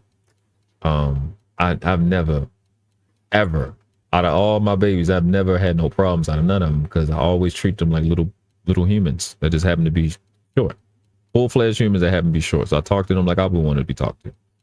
And like the girls, it's just you got to do things in a certain order with them. I say that. Like when you do things in a certain order, you do it in a certain way as a dad, as a man, it builds their confidence so fast. Once they know they're confident, once they know that you're there and you got their back, they take more risk, they're more expressive, they're more talkative, they be confident. My niece and my goddaughter are so confident. They just very, very confident. You know what I'm saying? And I know what you mean, Gore. I'm telling you. It's just say it again. I was saying being calm as a man is really important around little girls. I remember when our daughter was tiny, she about one or something, of course the kid's getting into something and he's yelling at her and whatnot. And sometimes when he speaks to her in a normal voice, he has very deep masculine voice. She, you can see the kid freeze up, and obviously they are afraid or whatnot. And I was telling him, I said, you have to really be mindful of how you're speaking to her. Because I what did I say? Oh, she was there playing on the floor, and I said, Lola, her name Lola. I said, Lola. Lola, how are you doing today? I said, watch this, honey. I said, Lola, how are you doing today? She, mommy, whatever. I said, Lola, how are you doing today? She started crying and screaming. I said, you see? I said, that's what you sound like to her. Because her voice is so deep and strong. Yeah. I said, that's what you sound like. So you gotta be aware, to get the results you want. you gotta talk to her a certain way. Yeah, it will. Absolutely. That's how they design. You can't go against nature. That's how they design. Yeah. I seen it. Well, when I see dads yelling at their girls, I'm like, bro, you do not understand. Your voice. You are the dad. Your voice. You cannot. You want them to learn. You yelling them. It's almost like yelling at a little girl is almost just like hitting a child. They don't hear you. All they know is that's your voice moves them like to another planet. Like when you're yelling at them, they freak out. I've seen it so many times. Like when dad is yelling at the girl versus when mama, like they tune y'all out. The mothers, they don't even care because they got a voice too. They can yell back. But when dad fuss at them, like it shakes. It's like it's you can't. That's one thing to yell. The other thing is certain things you cannot say to them. It will destroy them. It will literally destroy them no matter what age they at. You only got but 1 or 2 times. Certain things you just can't say. So you hit the nail on the head. Like I wasn't even thinking about it until you said it, but I had to say that to males all the time about you can't talk to your little girl like that. Mm-hmm. You have to have a certain tone because when you got to be distinguished from your I'm not playing no more tone. I always make sure I got 2 tones. Yep. Playing happy fun. I got to play happy fun tone, and I'm not playing. I'm not joking with you. So they be clear. I don't want to. We good? Yep. I don't. This is one thing. When I'm disciplining, it lasts about 30 seconds. It's not 2 and 3 hours. It's not 2 and 3 weeks. It's about 30 seconds or less, because you're going to build a neurological pathway and almost what they call a core memory that's going to last them. Mm-hmm. You want to correct it. They're already shocked. You already got their attention. Now I'm automatically just moving you in the right direction, and we're doing it together. So you can see me doing it, and you can see the right results, and you can just attach yourself to this and not create another negative pathway. Create a core memory where it's like, okay, we worked through this and we went through. So, but the girls, I like what Gore said. He said, have my home office. I had small desks for my girls to do homework. They will not leave my side because you. There's no place like home. They know home is. Safe space. Yes. Yep. Yeah, they know what home is. And when it's just, I don't know. I've watched it with little girls. I've watched it with their dads, even my homeboy, his daughter. Girls have strong men in their lives and they build that bond. They be confident. And that's what you want. Like you want that. Little girls need, that's why I think a lot was wrong with girls, these females today. They don't have the confidence and they got a lot of fake confidence. And you have fake confidence and you out here in this world will eat you alive. Mm-hmm. You doing a bunch of extra stuff that is not going to prove to you nothing when you know what I'm saying? You're not going to be, you when you got a dad, you don't need to be proving nothing to no other chick or no other nigga. Because I got a dad. I don't care about you. You got to come see my daddy. You better take my hand. So it's an important process. Like what you're doing, the games that you're creating that came from, being a mom and doing it the extra way, because this is what's dope. People be like, be ambitious. Well, a lot of women want men to be, spend a lot of money and do all this extra stuff, but they don't do what you do. You won't be ambitious and invest in your child's education yourself. It's women like you just be asking for the $200,000 man and all that, because you putting in the extra effort that's going to make my investment in you matter.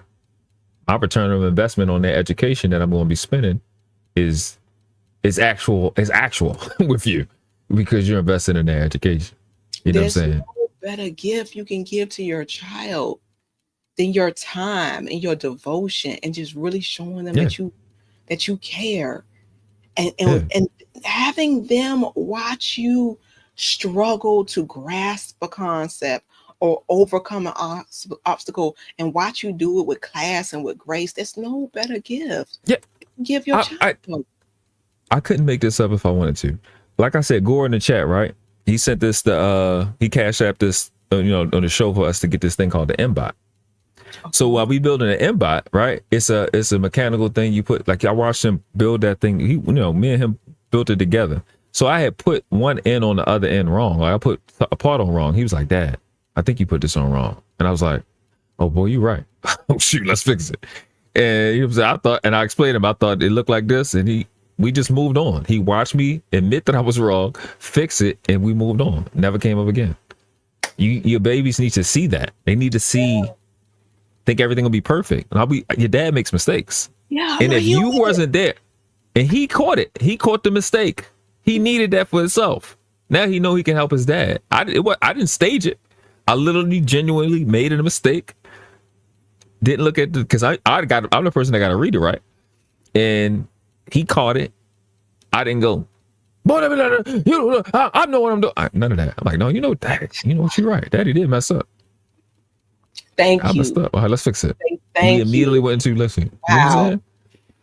And then you share with them what could have happened, had they had not caught that in this example.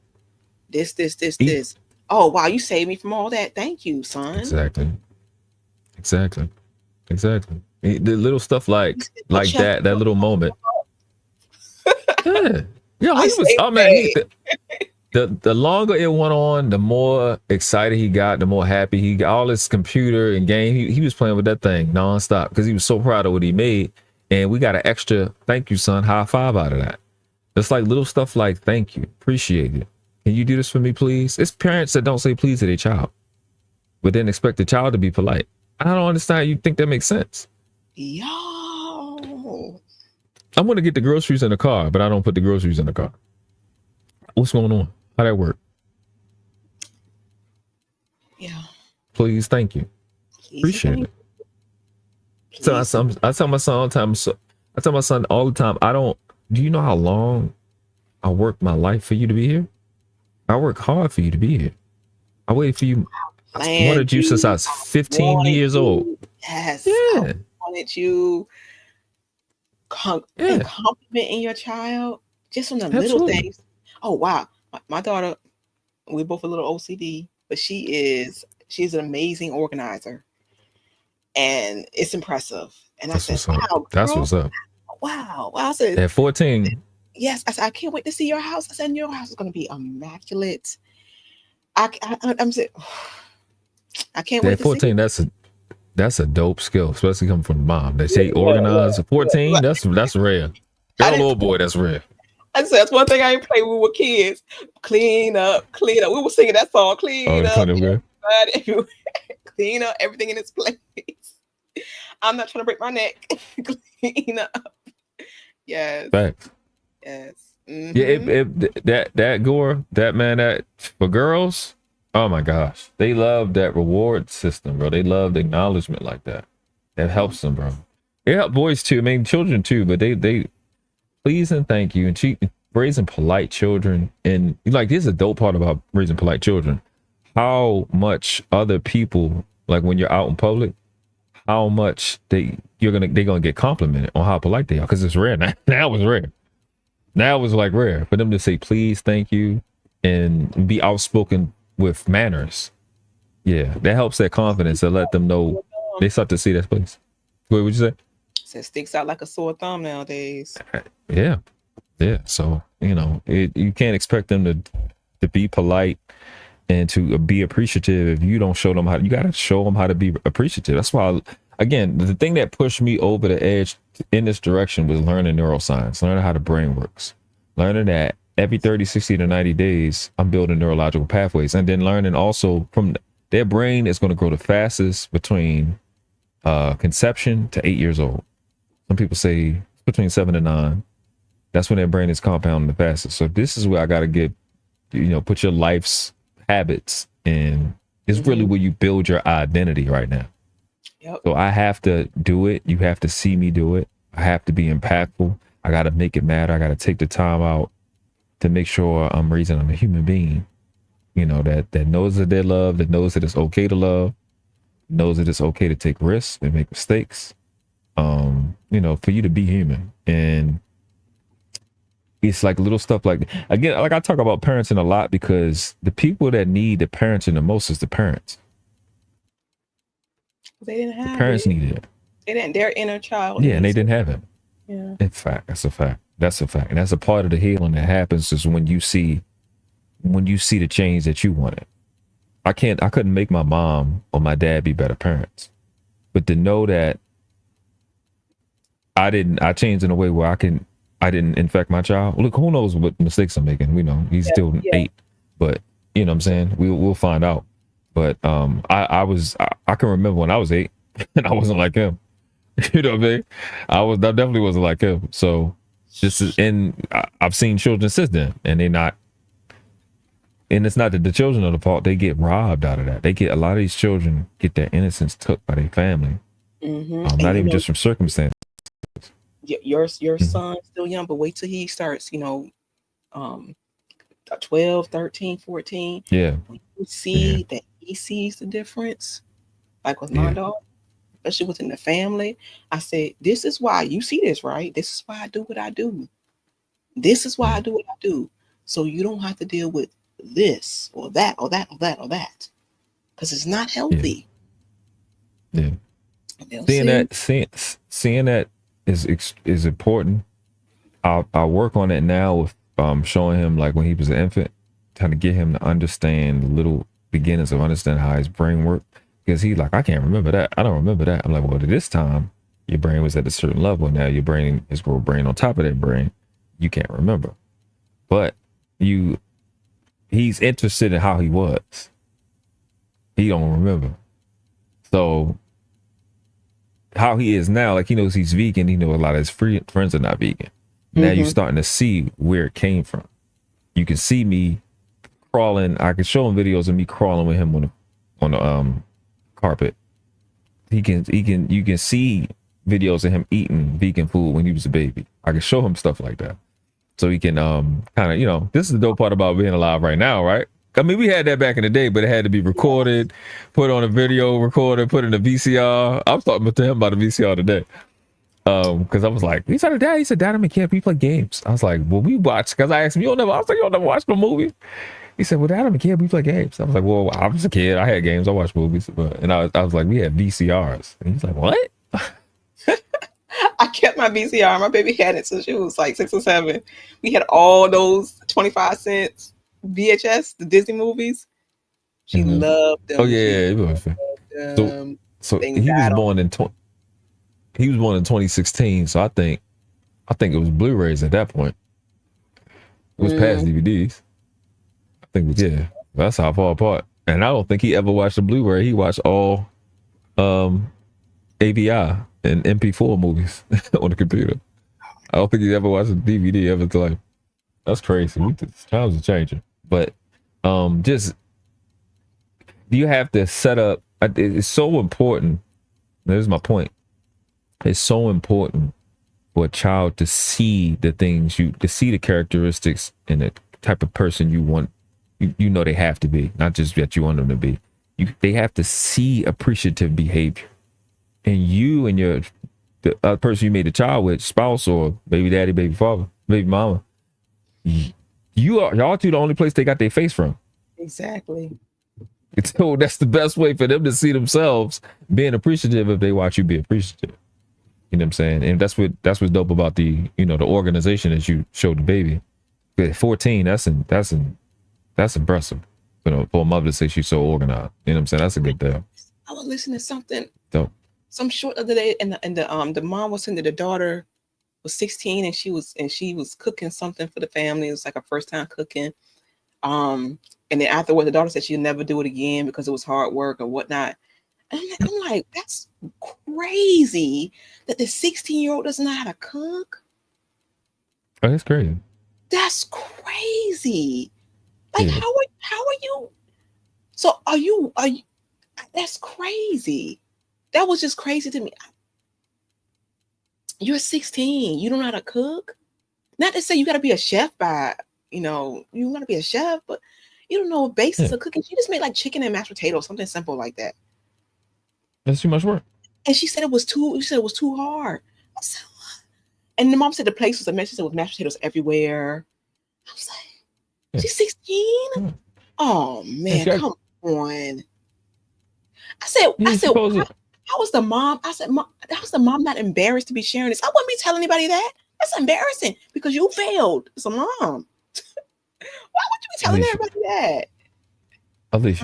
Alysia, listen, they have mothers online embarrassing their daughters because their daughter's being fast, messing with boys or something, saying that the little girl don't know how to wash her own self, wash her own. You're supposed to teach her. Yeah. So they do worse than that. But their goal is to embarrass the little girl. But you just told the world that the girl was 13, 16 years old. They don't know how to wash their stuff, and they went around you their whole life. What does that say about you, lady? Exactly. It's too much work to eat food. That's crazy. What you saying? What type of crap is that? We was boys, and I knew how to cook at 8 and 9. I could make spaghetti. You know some basics, myself. Right?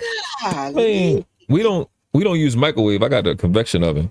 Yeah, me too. No, but I knew. I'm food. I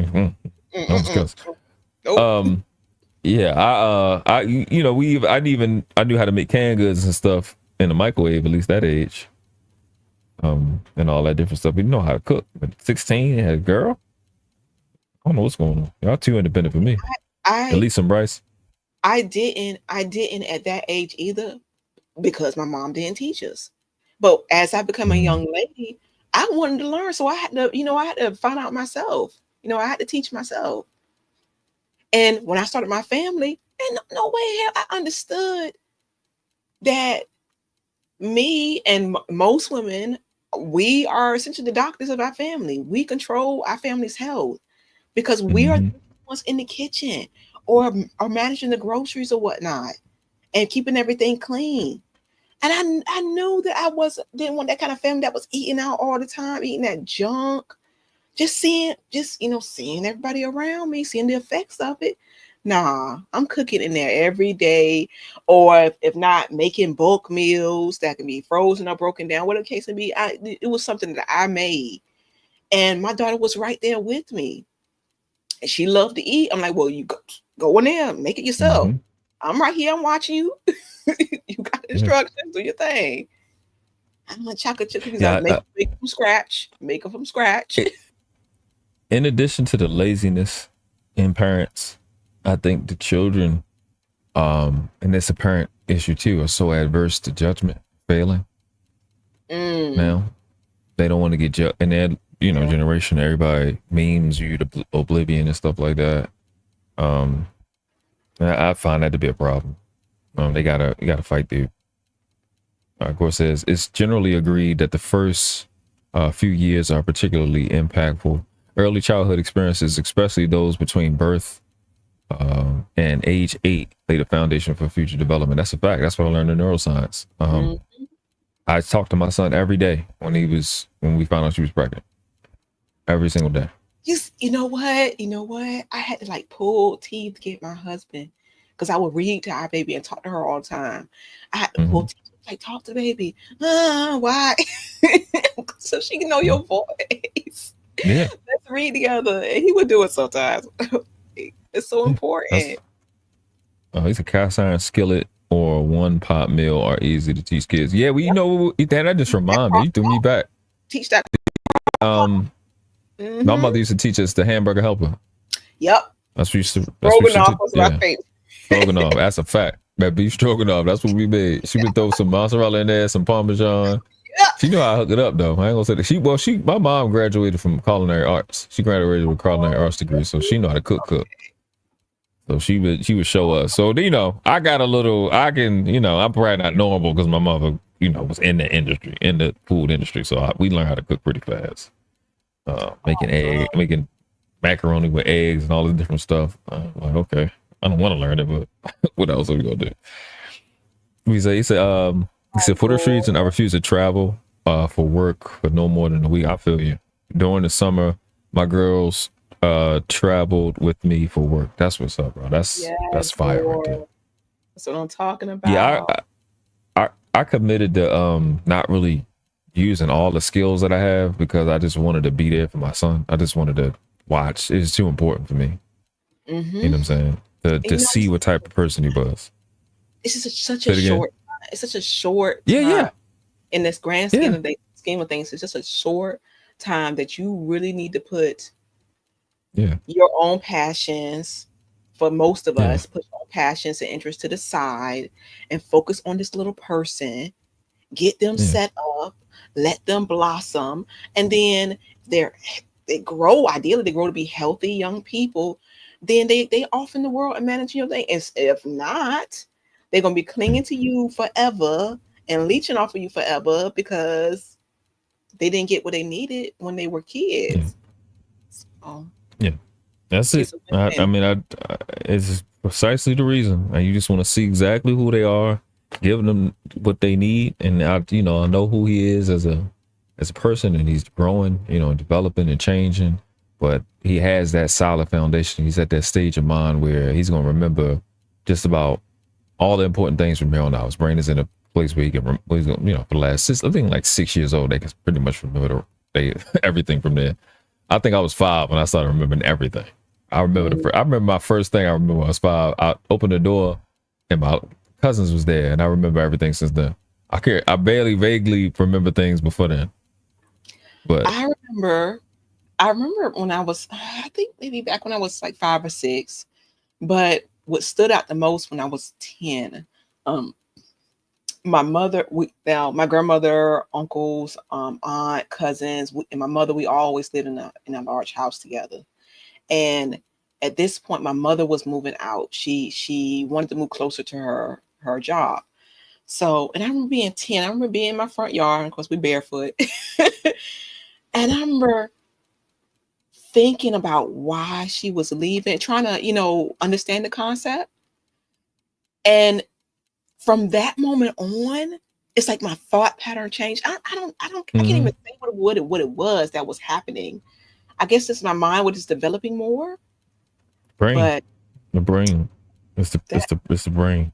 I remember the red fence that was around the yard. It was warm out. It was a nice breeze. I was trying to be careful because the holly on the trees, they had those spiky pointy leaves, and we were barefoot. I Mhm. was trying to step on those. Oh, oh, Um, yeah, yeah. I know yeah. what you're talking about. I know what you're talking Mm. about. Yep, I remember that moment. From then on, things like changed in my thought process. Yeah. But you gotta once they, like you said, it's that small little 8 7 years that it's a small time in the grand scheme of things, that they need that security. They need because that's what we're supposed to be taking time out.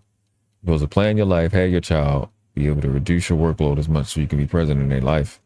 Um, and let the people that's free or past that stage or ain't had no children, let them run the world. So you just show up and help and Mhm. consult and let them get it in. You know what I mean? So we can build people for the future. Because like I always said with my son, I be trying to, again, the parents need the parenting even more than their children do. I'm not raising my son, I'm raising the father. And he has to be prepared on how to prepare somebody else. He got to know what it looked like. And it's essentially, when you think about it, that's all you've ever shown your child was how to be a parent. I said, That's all he look, learning. my grandbaby's in there. Let me Yeah, and your find grand, exactly. out. Let me find out you doing something to hurt my grandbabies. I'm gonna take you out. Amen. Amen. Amen. Whatever, mom. Whatever. Okay. My No. And I'm grandbabies, my telling great you, grandbabies, they all in there. you want compliance, just do little bites, little ear bites, little forehead bites, um, little hand bites, little feet. So when they little, yes, them feet, yes, Mm-hmm. bite the little knees, it work. If I brought my son up here right now, I'd be like, what's gonna happen if you stretch your daddy out? You'll laugh to hear what he said. But you just gotta, I don't know, you gotta make it. I was gonna say fun, but you gotta make it intimate. You gotta build an intimate relationship with your child, that they know that this is dad and this is mom, and this is home. No matter where we are, we home. You know what I'm saying? And so they can That bond could be built because they're gonna need you when they teenagers and shit. They're gonna need you when they 30. Yeah. You know, they're gonna need you then, man. And you know, you gotta look around. They have so much they're gonna have to deal with. Mm-hmm. Yeah.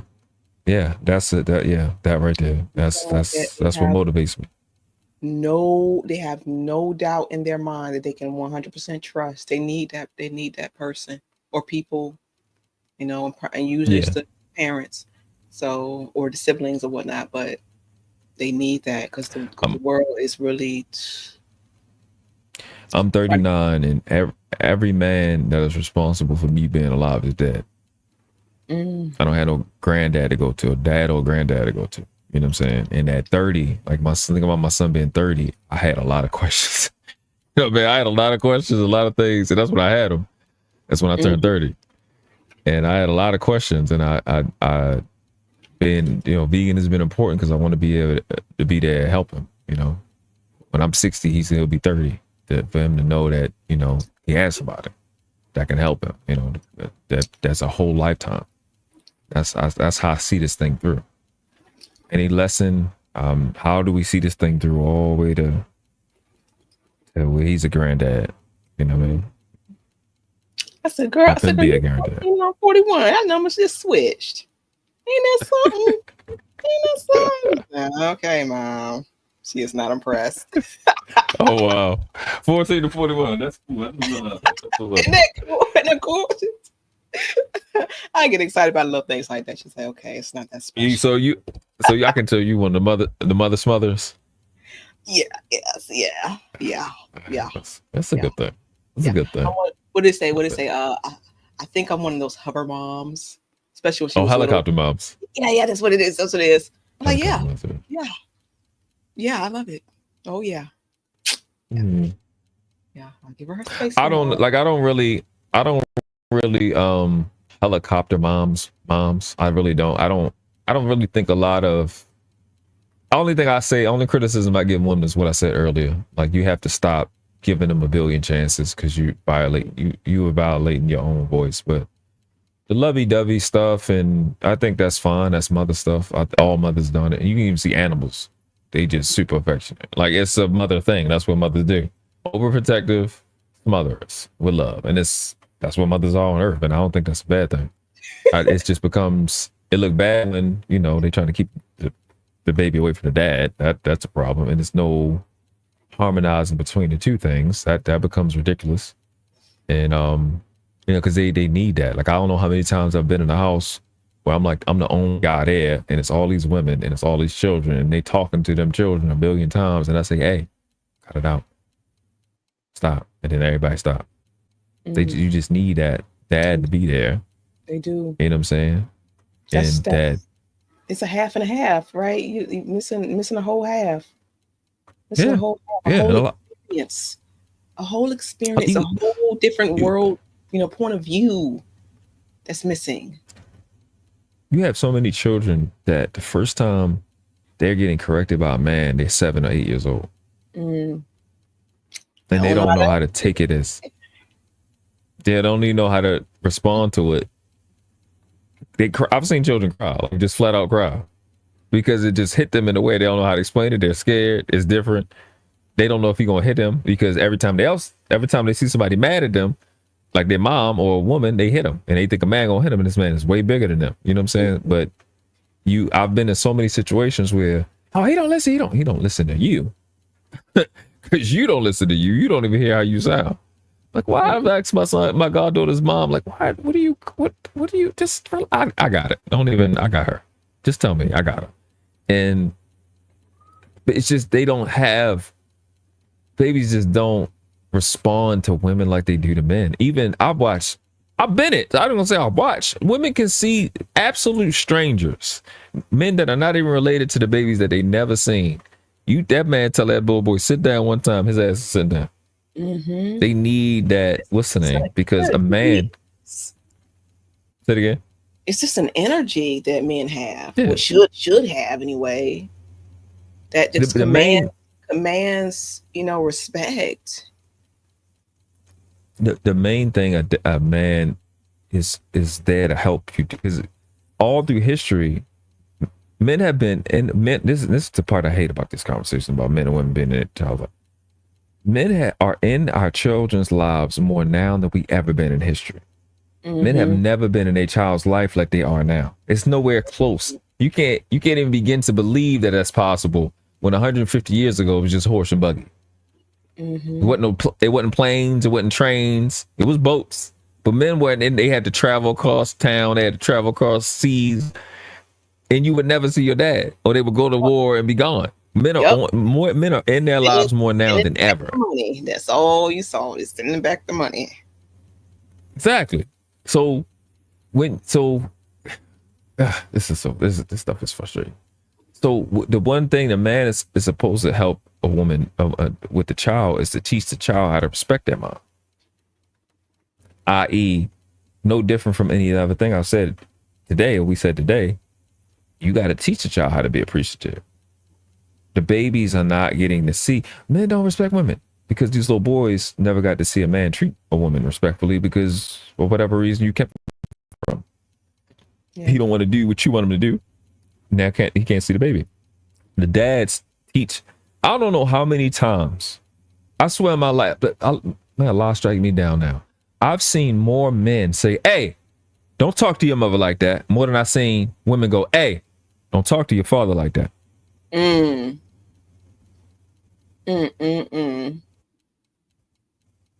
It's not even close. Yeah, it's one mother and one father. Regardless of whatever's going on, you have one mother and one father, and they're the reason you exist. Indeed. You don't come from nowhere else. You come from them two people. And they come from your 4 grandparents, and your 4 grandparents come from your 8 greats, and your 16 great-greats, and your 32 great-great-greats, and your 64 great-great-great-greats. And all them people had to move around during all them times and make your one self. And the only entry you have is your mom and your dad. And one of them think they should have a baby more than others. That don't even make sense. But the face you got don't come from that. Yeah, it's a lot. But you need those examples. Because as screwed up as my parents was, or is, well, one of them still alive. I know who they are. I know where I get my stuff from. You know what I mean? Like, I know what part of me is from who, and you know what I mean? Like, it didn't come out of thin air. So just imagine being an orphan or an adopted child, or one of these designer babies, or one of these babies in vitro fertilization from one of these whatever the hell relationships. So not fair to that child. I couldn't imagine. I ain't gonna get into. I wouldn't have made it. I don't think I'd have made it. If I didn't know who my parents was, I don't think I'd have made it this far. I'd have made some stupid decision. I know who my parents is. You know what I'm saying? So decisions, and my father wasn't involved in my life, and he still isn't. He's not interested in being a father. But I recognize that I've made stupid decisions. But I'm mature enough to recognize that I've made those decisions, and some of us aren't there mentally to make that connection. So, and we see the results of that. So why would you create that situation on purpose? Yeah, that part. And I've been on these mothers for keeping the baby away from I don't advocate men keeping the baby away from the mom. I didn't do it when I could have did it. I didn't do it. I don't stop playing keep away with a whole soul. I think if we change the language from children to innocent, I think it'll give us a better, or kid. I don't like the word kid, period. But if we were baby innocent, I think maybe that'll, kid is baby go. I hate that word. Can't stand it. But if we change the language to innocent, I think that give people an opportunity to understand what a child really is. Yeah, this is an innocent. That's what they are. They are innocent soul. I don't like people be talking about children like they demons. Like, they're innocent soul. They are a reflection of the environment that you put them in. They don't know nothing about cocoa melons until you put cocoa melons in front of them. They don't know nothing about it. They don't know nothing about the M and F and herb had and shut up until you put them in an environment like that. If you put them in an environment where they only knew ni hao ma, ni xie gong pon the they will reflect that. But you don't. Because you didn't know it, that how else you think all these other Asian people learned it? So how else you think any of these Spanish people learned? But you put them in that environment, they're not saying stuff or doing things that's wrong or being bad babies, throwing a remote control, pulling the covers off, hitting the dog. It's you doing that. Mm-hmm. You're doing it, and then you're blaming the child for what you. Come on, man. Come on, man. My son. My goddaughter comes from a different person. My nieces come from different people. My nephew, all different babies. They all deal with me the same exact way. How is that? How am I a common denominator from all these different children that are not disrespectful at all? That don't be showing off with me. None of them do it. They are not in control of the ship. I'm in control of the ship. The entirety of it. Every problem, every height, is at the same level. Nothing is bigger than the rest. No moment is. I tell my son, Daddy, why do you don't celebrate? Why you don't celebrate holidays? Because no day is more important than the next. Because go one day without one. See how it works for you. Yeah, we do a little something in Kwanzaa. But Mother's Day, I don't. Everything's Mother's Day to me, so I don't make it a big deal. When my ex was around, we would do something for Father's Day to make him feel special because he's the kind of person who needs stuff like that. but for me, my birthday, no. But I do a little something for her birthday, but no. Yeah, but we don't. There's no. It's me showing that every part of this is me showing them that every part, every bad part, it's the same type of love. I think one of the big things is the consistency is what I'm talking about. I never changed the way I loved any of the children. Not one time. I don't know. They still get baby talked. I'd say the same little joke before that I did. I think it'd be traumatizing children when I tell you, I think it reinstills their identity because I think it's hurting children when they start to grow up and they see you treat them different. And the new baby come and that baby get all that love. I don't do that. You still get all the same baby love you got before. Oh, wow. I went and it, like I said, my girls, they confident. Even my son, they confident because there's no question on who you are. Your love is never questioned, at least not when it comes from me.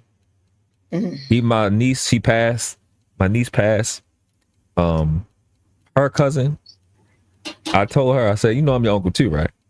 She said yes, because she was around me too, and it's no question that I care about them. It ain't no. I treat them the same way, the same exact joke, the same little baby name I told them the first time when they was little and infants. The same thing. I don't do nothing different. Same little baby names, all that. You know what I mean? They get the same, and I think that helps them. Just showing that consistency to every part, the good part and the bad part, because I be trying to showing them how to control their reactions to things. Stop making it that big. I used to tell my goddaughter, you don't have to plant your flag right here.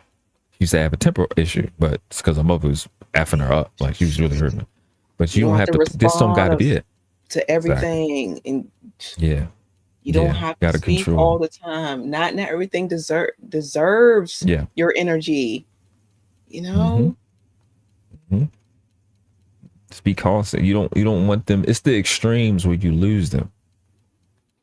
They be thinking I gotta go all the way in. Even like when I said earlier about my son when he was an infant, and he do something, and he used to terrorize him. You don't do that. You don't do that. Okay? You don't do that. You don't do that. Okay? You're not in trouble. Just be a good boy. Okay? Right. Let's move on. I'm not making it a big deal. It's just you're a baby. It's a mistake. I'm not making a mistake from a baby or a child, 18-year-old. I'm not making it a big deal because you're a child. You're supposed to make mistakes. That's it. You are supposed to make these mistakes here. That's why I say my son don't give me no problem. I'm not saying there's no correction time because there's no way to be a parent without correction time. Even when they do right, it's still things to correct. But you're not giving me a problem. And I'm not making a small thing a big thing. And when you do super great things, we're not about to have a parade. You're supposed to do great things. Mm. When he get out the car to go to school, I say, what you gonna do today? Be great. What you gonna do today? Be great. What you gonna do today? Be great. It's normal. Greatness is breathing. Greatness is not a goal, it's a standard. So I don't let things get out of control. That's what men do. Men set the boundaries for everybody, for mom and for baby and for dad. These are boundaries, and I'm in here with you. I'm rolling the boat with you. I'm show you how to roll this boat. Teamwork. We're going to go do this. Okay, let's go. When you do let's go, we're going to go do, changes the whole conversation, because now I'm doing it with you. And I think that's important, because we used to go out, knees on the dirt, hands in the dirt, and grow our food, and we don't do that now. I think we're missing that part. I think that's a part that's really missing from parenting. I don't even mean as a civilization. I just mean as parents. I think that knees in the dirt, hands in the dirt, growing things that we're going to put in our mouths to eat, to keep us alive. I think that's a big part. Appreciate that journey from seed to your belly. Yeah. Yeah. Because that process is our process of being here. That is it. The entirety of that process teaches you what you did to get here. Every year you would learn that, from 1 year old, 2 years old, 3 years old, 4 years old, 5 years old, 6 years old. You 6 years old, you've seen 6 harvests. First 2 years you was on your mama hip, or first year and a half you was on your mama hip. These last 5 you done seen harvests. Now you 14, you done seen 14 harvests. That you eating corn, you seen somebody eat because you planted. That's a different conversation. Now we got something similar. I went to work. I may have helped in the yard, and I made some money, and then that money went to you to eat. But when you planted corn, or you planted arugula, and you picked arugula and you put it on the table with the same, well, that's my favorite plant, and you put it on the table and you watch somebody eat, it's a different conversation. But see, it's the same stuff. I do what I do as a parent. And what I put on the table, I watch my child eat. Is fulfilling. When you as a child, year 14, year 7, year 8, when you watch somebody eat something that you earned, you start to understand how life works. And I think farming, it's a sense of pride, you know? Yeah. I think it's a part of parenting that we're missing. And we don't have to, because we can garden and everything, and it's not like, but I just think like it's a standard that's what's missing from our culture. I think farming has always, for thousands of years, been a part of our culture. And one of my goals, to have a nice large, I don't even want to say a garden, a farm essentially. I want a nice large farm, so that I can feed a good amount of folks. That's one of my goals. I just think like their learning is important, and it's not enough investment into learning to where you really get the human beings as you want. Because when the last time you ever heard somebody say, I'm raising my child to be an inventor, to invent anything? You think I'm saying? Not one time. I haven't heard nobody say that. Years. Nobody's raising an inventor. I said, Lola, it's nothing wrong with admiring others' creations. It's beautiful. It's beautiful. But you need to create too. Leave your own mark on the world. And we see, look around, everyone is enamored and is hypnotized by what someone else is doing. Just being consumers, having that consumer mentality. They don't have to do A, B, and C, and D because somebody else is doing it. I mean, what are you going to leave behind? We should be leaving behind something to help the world. Something. Yeah. There's no desire for it, though. Indeed. Yeah, because, I mean, in their formative years, it's not their fault, but, it's designed to really follow society. And society is leading them to. That word has been so important to me, to destroy, that you said, and that's consumer. And you look up consumer in a law dictionary or etymology dictionary, it means the same thing. It means a person that wastes the value of something by using it, by eating it. That's what a consumer is. That's what they keep calling people. That's all you do. In the name is implied. And what's crazy is we talk about farming. When you go into a grocery store, the first part of the grocery store where things come from the dirt and dust to the ground is called the produce section. And you look in the Bible, whether y'all believe in it or not, man was made from the dirt and dust to the ground. And when you look at consumer, it usually tells you the opposite of consumer is a producer. A producer. Like the produce section. And it's crazy because human beings have these things called reproductive systems. I've been trying to get people to understand what this word consumer really means. It's worse than being called an NIGGER. It's worse than being called a goyim. It is the most evil. It's one of the most insulting words in the world for a human being to be called that. And people do not understand it. I know it from a law standpoint. That's it. You're not an asset. You're a liability.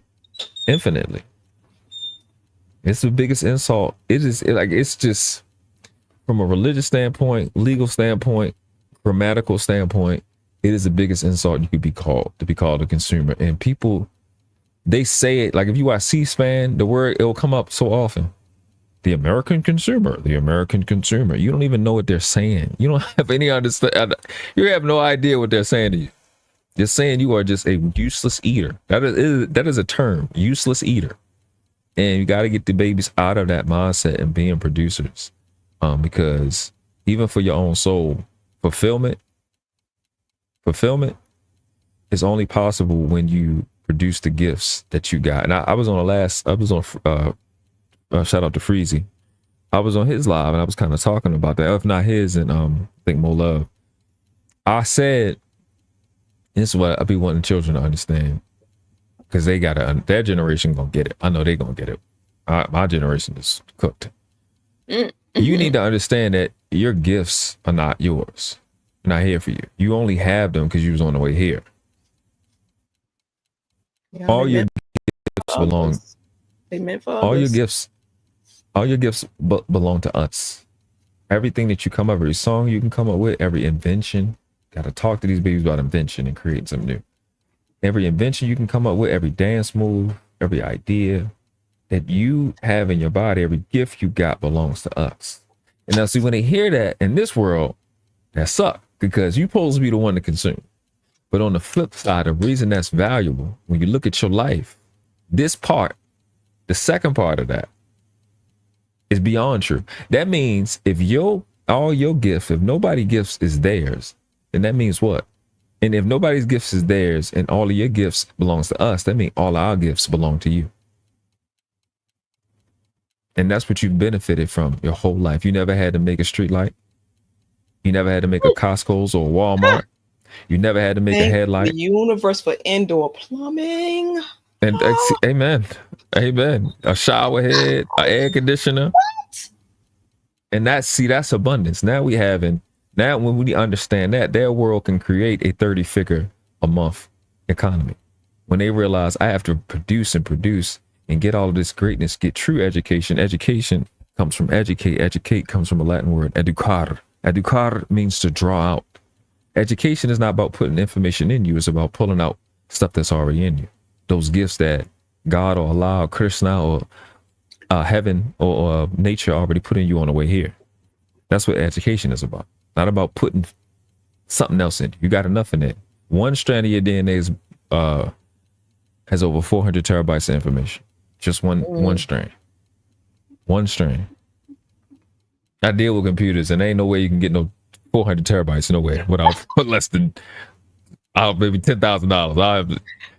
That's a lot. You know what I'm saying? So, you know what I'm saying? And so when they understand that my job is to get out my gifts because I'm going to get so much gift. And you can never be in poverty. Poverty doesn't exist. People just not showing up to work to give their gifts. That's all. Love it. Well, world class, my dear. I am going to call it a day for now. Anyway, I need to break my fast because I'm getting fatigued now. I'm getting fatigued. So I'm going to Make sure you eat. get you some water. Yes, I've been drinking. I have my water and I have Yeah, I seen you. I have my little suja. I love suja. Love suja. What's 1 gram of sugar? What is this? Lemon, ginger, and pineapple. I have my water That's as good well. stuff. Good stuff. Yeah. Well, I definitely appreciate you for having me up. Thank you. Make sure y'all hit the like button, subscribe if you're new to the channel. I'm gonna make sure put your channel. I usually do it. I'm gonna put it in the description and put it in the chat and everything so people can come subscribe to you, hang out with you. You know, people be complaining, ain't no good conversation places. Thank you, You know, my I appreciate dear. you. Always. Much love to you, World Class. Thank you for doing what Peace. you You do. ever need me, just hit me up. All right. I appreciate you. Bye, Peace. sweetie.